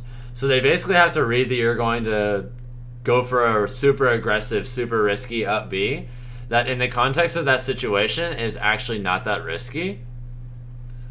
Whereas if you say up B, suppose this is the ledge and it's like right here and you're like up being here, like, and you can either you can either arc like this or you can arc like this.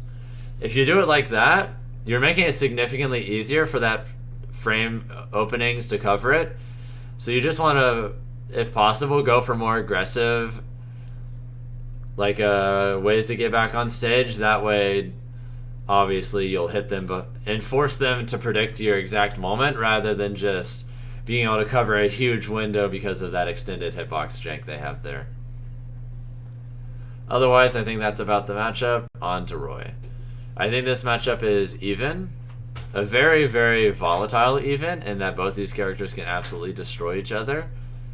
But just make sure that you have your movement down, because that's what this one is all about. Also, thank you, Daredevil Deadpool, for following the stream. Hope you're having a great night so far, and welcome aboard. Also, Bunny is escaping.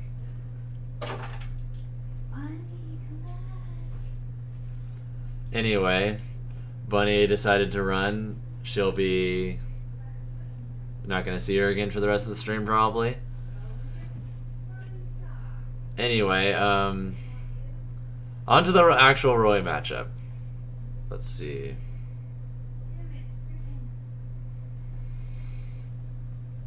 Shit. With the Roy matchup, it's actually pretty similar to the Falcon Ditto but it's very movement centric, and it's why am I at a loss for words for all of a sudden? A lot of it is going to be about figuring out how they're going to land with neutral airs, if they're going to do full hop forward air into landing mix up, or if they're just going to go for dash dancing or dash into dancing blade. If they do dash into dancing blade, a lot of times if you think they're going to go for that option in particular, it's best to just run around as well and just make it harder for them to guess where you're going to be at any given moment, so that they'll miss at any given moment, and then you'll be able to react to it and like jump over them in back air or something like that. Let's see. If they're going to rely on using neutral air, if they neutral air on your shield, as long as they don't space it perfectly, you can punish it with pretty much whatever. And if they space it perfectly, they won't actually be able to threaten you with another option, except for maybe yet another neutral air. But it's good to assume that that's going to be the case. And then just from there, you'll be able to factor in how their current spacing is and whether they're... Most of the time, they're either going to do another neutral air to try and catch you moving, or they're just not going to do much of anything, in which case you can run in and dash attack. So I recommend you do that in a lot of situations if they space it well.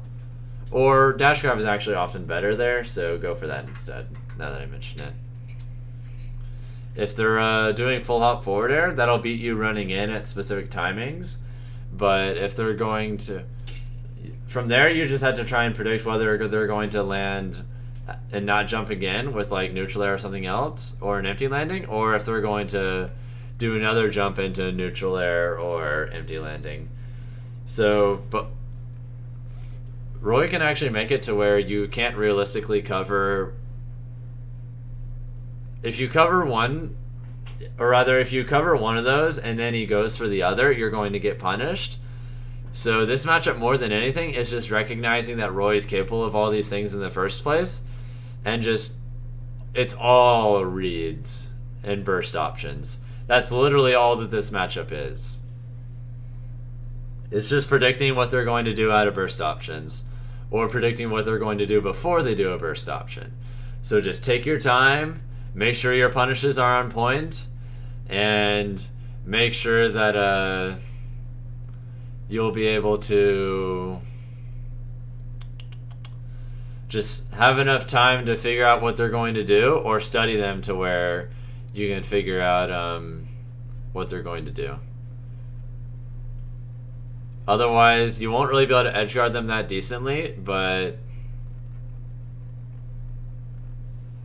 Let's see. If they're edgeguarding you, they can actually... This is actually a hellish nightmare. But my recommendation is that if at all possible, you want to up B reversed to where you don't grab Roy. Because if you grab Roy, he can do ledge tag, wall jump, down air, and it will kill you at basically every percent. And if he's not able to put himself in a position for that, he'll be able to do forward air walls and kill you. So if Roy's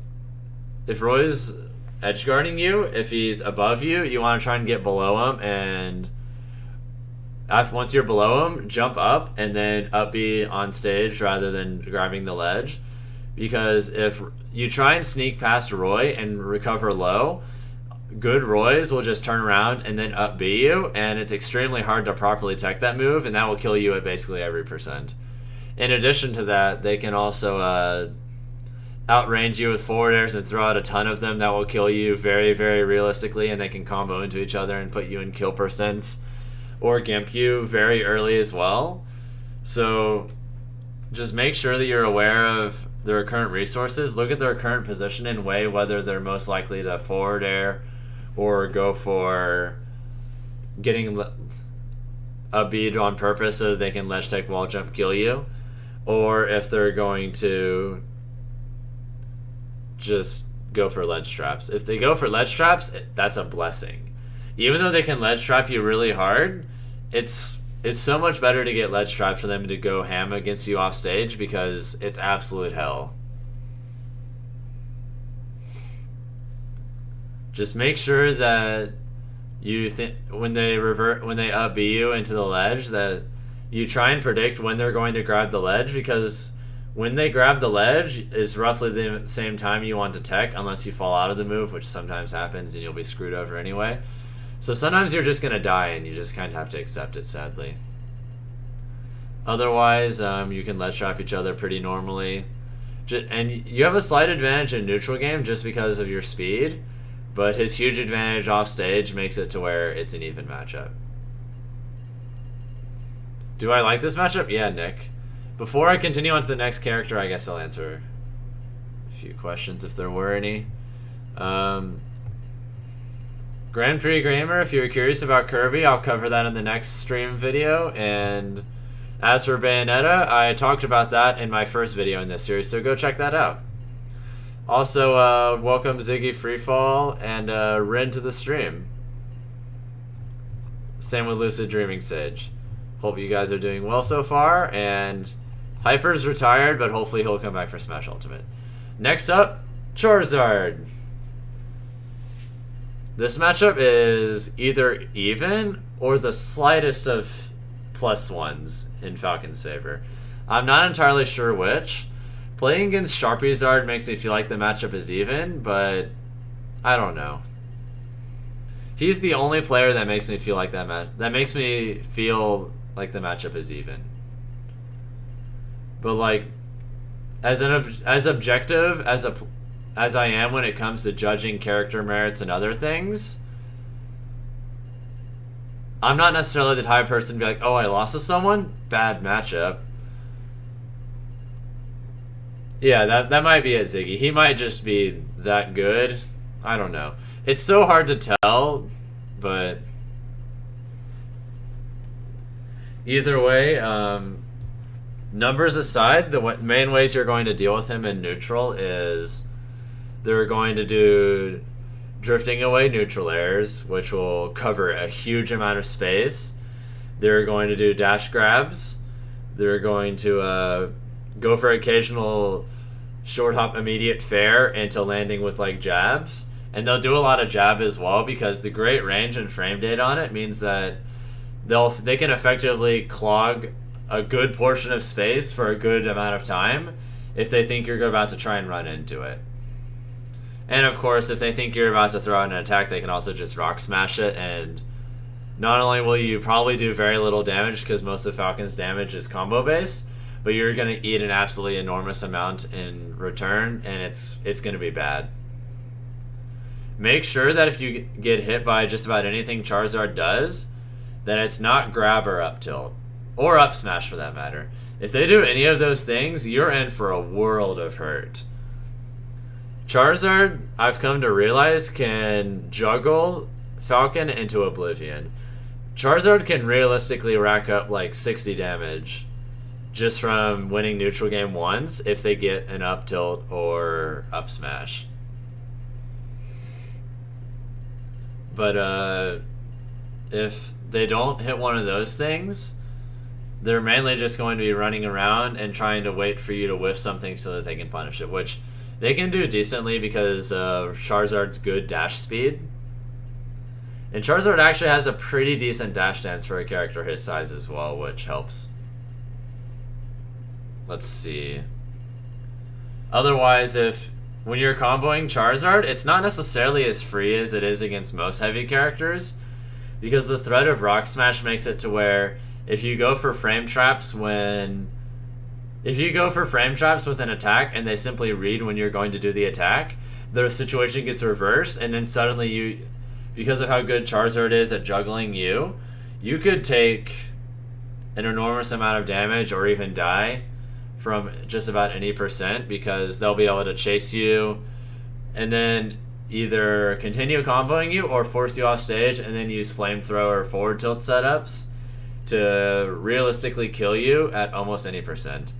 If they knock you far enough using forward tilt even at earlier percents, they'll be able to pretty easily down air you and you'll just die.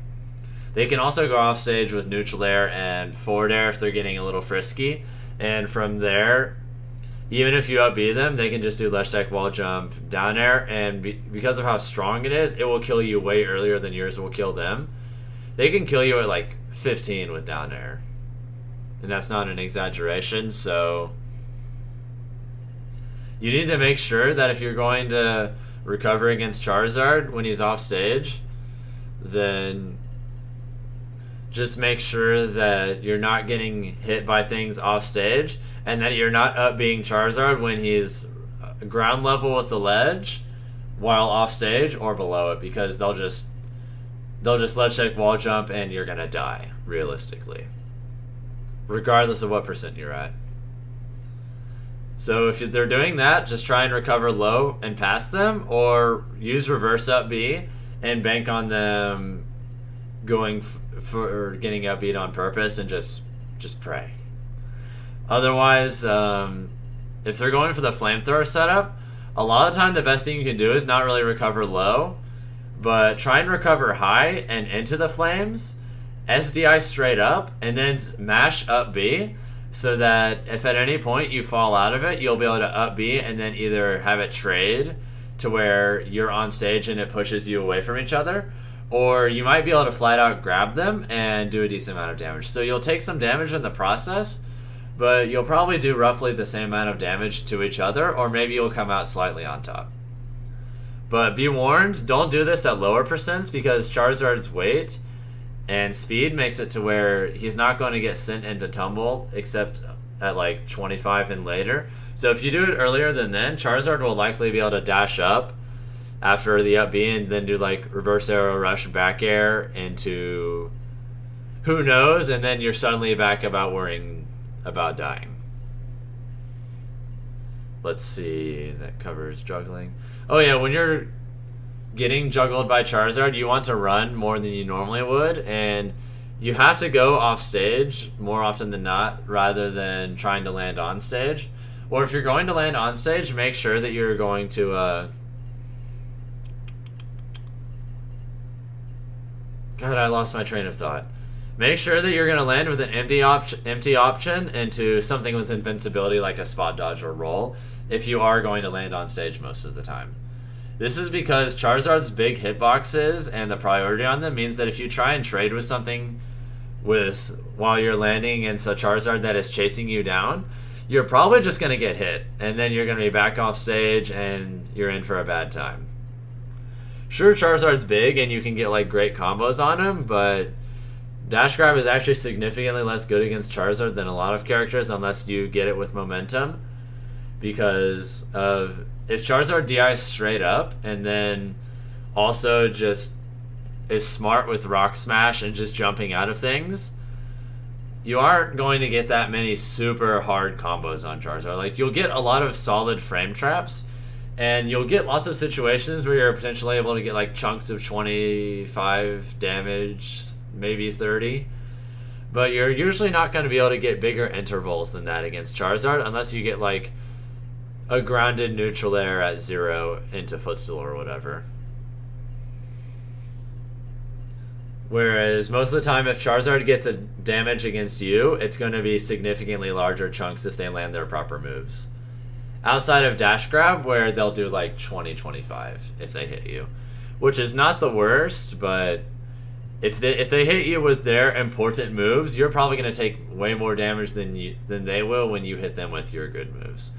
The main advantage is that I think Falcon probably has a slight advantage in neutral, which makes up for the damage output, and you can also edge guard the character decently. Although, watch out for Flare Blitz, especially if you're at higher percents. A lot of good Charizards are going to Flare Blitz at very awkward times for you, and it's not the easiest move to beat out either, so it's usually better to just run away from it and try and hit it from above with something like down air. Or if they're going to do it from far away, just try and read the exact spot they're going to land with it if they're going to land on stage and hit them. And if they're just going to like go for the ledge, try and down air or whatever, but it's not the easiest thing to do. Let's see. Otherwise, you can go off stage a lot with back airs and edge guard him decently, but you can't edge guard him quite as well as he can edge guard you. I'm really inclined to think the matchup is even, and that a lot of the Charizards are just, because their character is not the greatest, it's hard for them to become as good as like various other top players, because they have significantly less top level experience because they don't get far enough in bracket to get the kind of experience that will push them to the next level.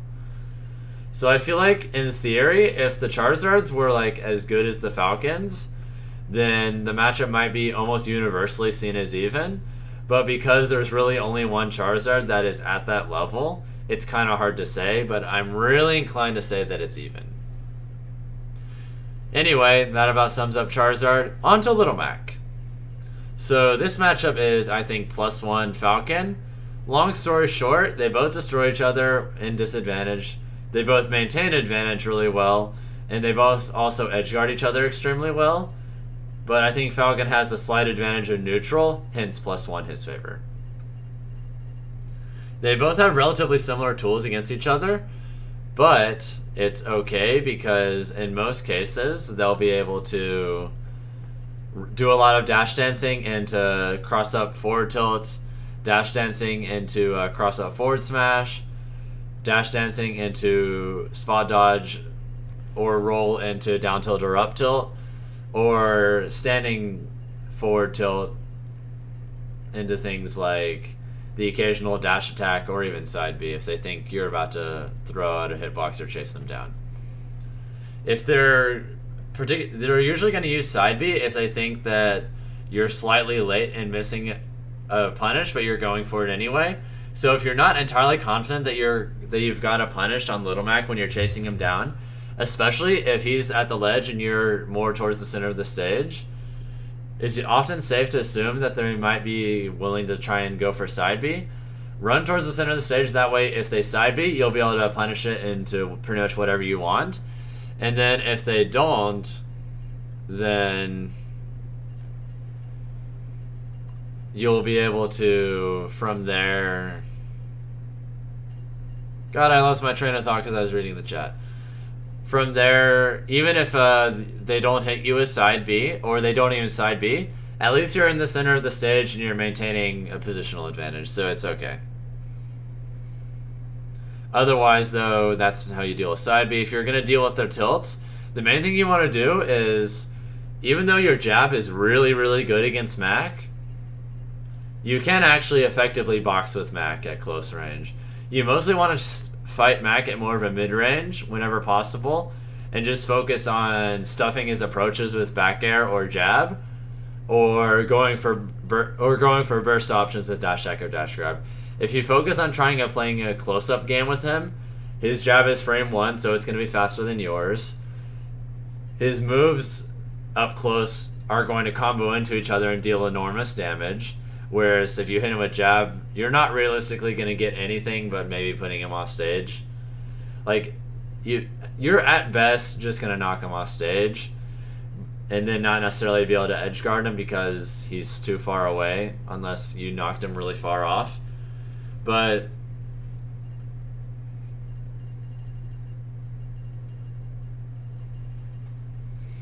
I also think that if they're going to use more of their boxing options, that it's better to just try and hit them with air, predict when they're going to throw one out, so you can like do fastball, neutral air, back air, or single hit neutral air, up air, or back air to beat those out. But otherwise, it's better to just not even bother contesting them.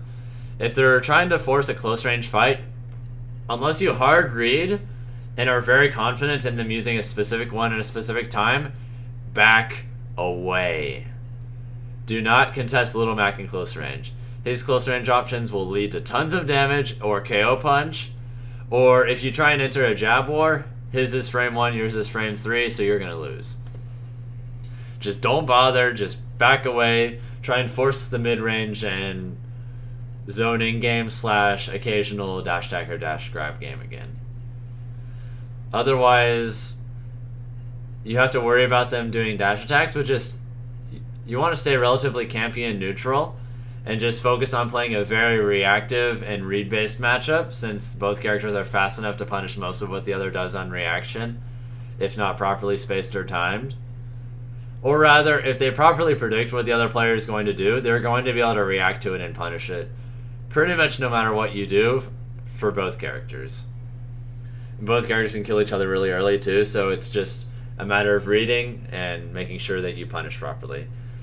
Even though your combos on Mac are generally not going to do as much damage as his early combos on you are going to do, you make up for it by the fact that your punishes, while not doing as much damage, very reliably lead into obnoxiously good frame traps that Little Mac has a hard time doing due to his terrible landing options. A lot of the time, Little Macs will just try and predict when you're going to throw out the next move so that they can hit you with up B, which comes out really early. I think it's like invincibility on like maybe frame 1. It's really fast, but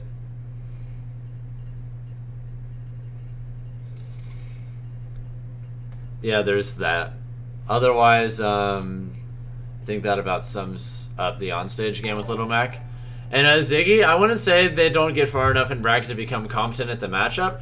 I just think they don't get far enough in bracket in general to become strong enough as a player to exert what Charizard can do in the matchup. Because I think the Charizard player has to be a very good player in order to take advantage of what Charizard has in the matchup. Anyway, enough about that character. Back to Little Mac. When you're Other than just baiting out up Bs and then doing whatever you want afterwards, you can just harass them with a gazillion up airs and they won't really be able to do much about it. Otherwise, footstool combos are really good against Little Mac. You can do down throw, and if they're at 0, you can get guaranteed footstool into down air, reset into downward angled forward tilt. Then you can do like fast hold up air into footstool. Or if they're too far off the ledge by then, or they're about to be, then you can just do fast hold up air into like forward smash or something like that. Or if they're really close to the ledge, you can do fast hold up air into up tilt. Don't do down air because it's fast fall up air into up tilt is actually significantly faster and will true combo at like 30-40ish, whereas fast fall up air into down air won't true combo into most characters for a kill up until like another 15% or more usually. Otherwise, though, you can do a lot of footstool combos, so I recommend practicing those on Mac in particular. Lastly, there's edgeguarding him and him edgeguarding you. When you're edgeguarding Mac, the main thing you're going to want to keep in mind is just to focus on forcing him to jump or just making them scared to jump.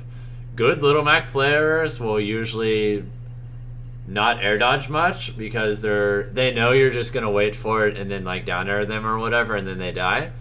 So they'd usually rather risk trading with like a back air or something like that and then still having another chance to recover rather than just going for it raw. So most of the time against good Little Macs, or at least decently competent ones, they're not going to air dodge immediately.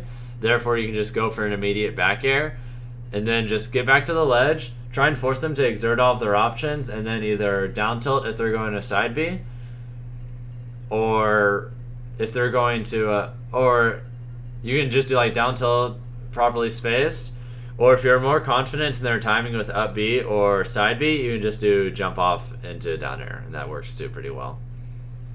You can also up tilt max up B very, very easily, even if they space it well, just because as long as you time it properly, it'll trade properly since they can't snap the ledge with up B, which is pretty tragic for him. So with that, you can often just be more aggressive with those and go from there. You can also, if you think they're just going to try and recover lower, but they don't want a fast fall, you can go off stage with weak knee into like neutral air or up air to just continue to rack up more damage or force them into a position where you'll be able to exert their options. Good Little Mac players, though, are usually just going to, after they do that, they'll just mix up doing fast fall air dodge into recovering low with up B. They'll maybe recover with side B at somewhat awkward timings, like they might, if they think you're going to chase them in the air, they might double jump and then side B immediately and not even do it like right next to the ledge. Like, suppose the ledge is here, they might do it like side B here, so that while you're chasing them, they'll basically swat you away if you're there, and if you don't get hit by it, it's because you're farther away, and therefore you won't be able to punish them even as they're just falling somewhat slowly to the ledge. So just be careful for that. Make sure that you factor in those main ways that they're going to recover, and just try and stuff out them just landing emptily and not being too reliant on air dodge reads, unless you're like facing a scrubby Mac, which will probably air dodge a lot, so have fun. Otherwise, edgeguarding against Falcon as Mac is actually pretty simple, but nonetheless terrifying to deal with. The reason for this is simply because of down smash. His down smash is so good against Falcon. He can beat out Falcon's up B and Falcon's side B literally no matter how you time them, as long as they read it. So as long as you recover unpredictably, you'll be able to get on stage a decent amount of the time, as can Mac versus you, but you just have to be as unpredictable as possible, and make sure that if you are being unpredictable with a somewhat weirder option, that you're not leaving a lot of vulnerability frames afterwards.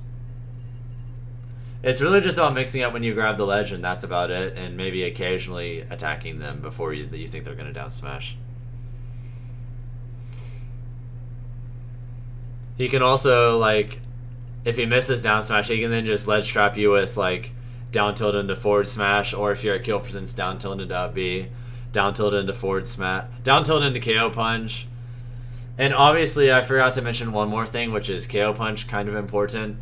If they're about to get KO punched, you want to prioritize killing them more than you normally would.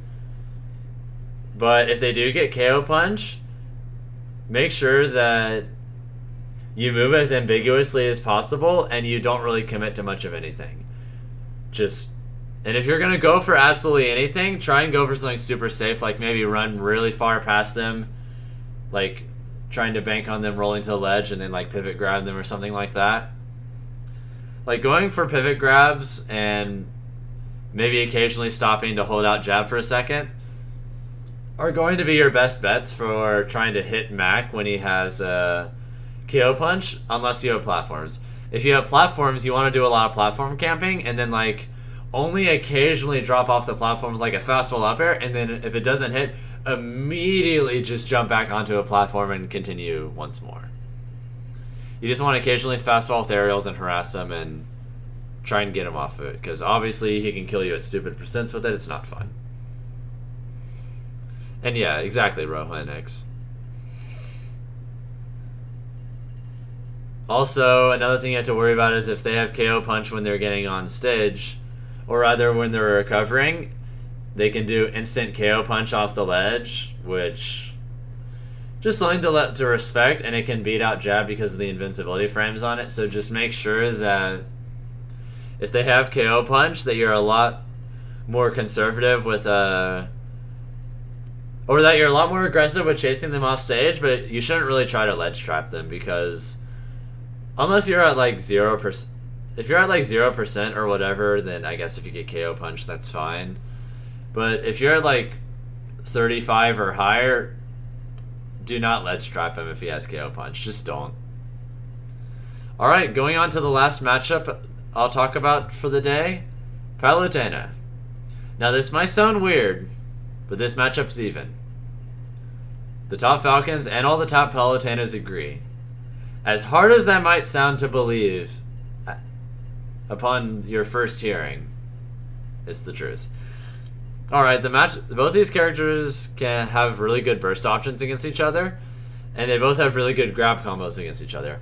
However, I think Falcon has a slight advantage in neutral, just because he's a little bit faster. But Palutena... Oh wait, actually I think they probably are about even in neutral, now that I think about it. I just think that Falcon kills her significantly earlier than she kills him a lot of the time, but she can edge guard him solidly, whereas he can't really edge guard her most of the time. Let's see.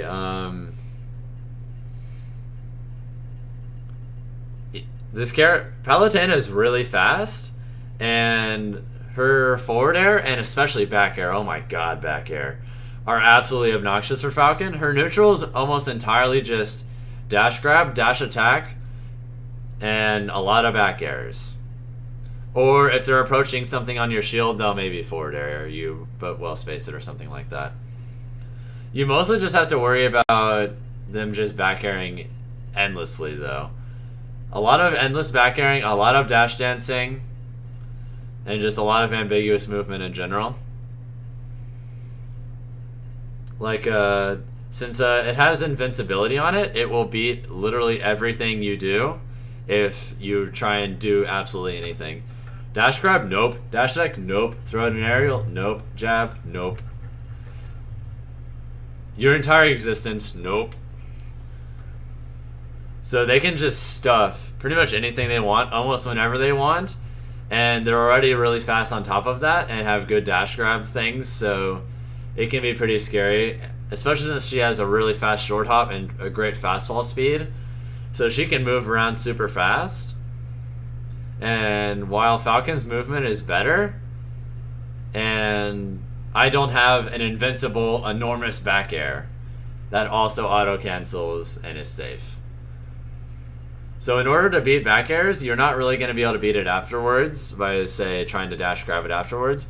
You just have to predict when they're going to try and go for it in the first place, and then hit them before it even comes out. So basically, dealing with back air is just a prediction contest. It's a very movement and read-oriented matchup in that case, because both characters have relatively limited options against each other, but the options they both have are so good against each other that it's just about reading which ones they're going to use at which times and vice versa. And if they get like down throw, they can combo it into, they can at some percents true combo it into up air, which will kill. But usually on Falcon it'll just be a 50-50, so jump or air dodge or whatever and hope for the best. I recommend jumping ever so slightly more often though, just because air dodge is the more predictable answer. Otherwise, it's just all about predictions, all about movement. Make sure that you take the time to figure out what they're going to do before you commit to anything. And if you're going to try and edge guard them, try and do it while staying relatively close to the ledge. That way if they try and up E past you, you'll be able to potentially on reaction true frame them with down air or something like that. The only thing you'll really be able to do is like try and scare them into trying to make them not want to up E at predictable times so that you can hit them with back air, or try and go really far out stage and chase them so that they're forced to jump, air dodge, use an attack or something before they can up B. Because if you chase them like all the way in the bubble or close to it, then they won't be able to up B without killing themselves, so you can at least have a chance to hit them with something else. Otherwise, you have to worry about them going off stage to edge guard you with neutral air, and sometimes they'll like go off with back air or down air, but for the most part they're just going to neutral air and it covers a lot of space. So if you can, just try and figure out when they're going to do it and then either up B really high up and go over it, or up B early so that you do it before they do it. They can edge guard you decently well. Just make sure that you know the timing of when you fall out of the move so you can so you can tech it if it sends you backwards, and if it doesn't, DI like up and towards the stage. That way, if you hit the stage, you can ledge tech wall jump Raptor boost to get back on stage. Or if it sends you the other way, then you'll just be sent at like a 60-degree angle, and it won't be the worst thing in the world. You'll just be sent up and slightly to the side, so it's not so bad. Honestly, I think that's about it for that matchup. And I guess that's about it for the day, too. Hope you guys enjoyed. For those of you watching on YouTube in the future, since I haven't actually put this on YouTube yet, I'd appreciate it if you subscribe to my YouTube and give the video a like if you enjoyed it. You can also follow me on Twitter at Fatality Falcon, and I guess you can also follow my stream at Fatality Falcon as well. So hope you guys enjoyed and have a good day. Next time we'll go for F and G tiers and the Miis, so that'll be the rest of those. And see ya. Also, I'm not actually saying goodbye to you guys. I'm just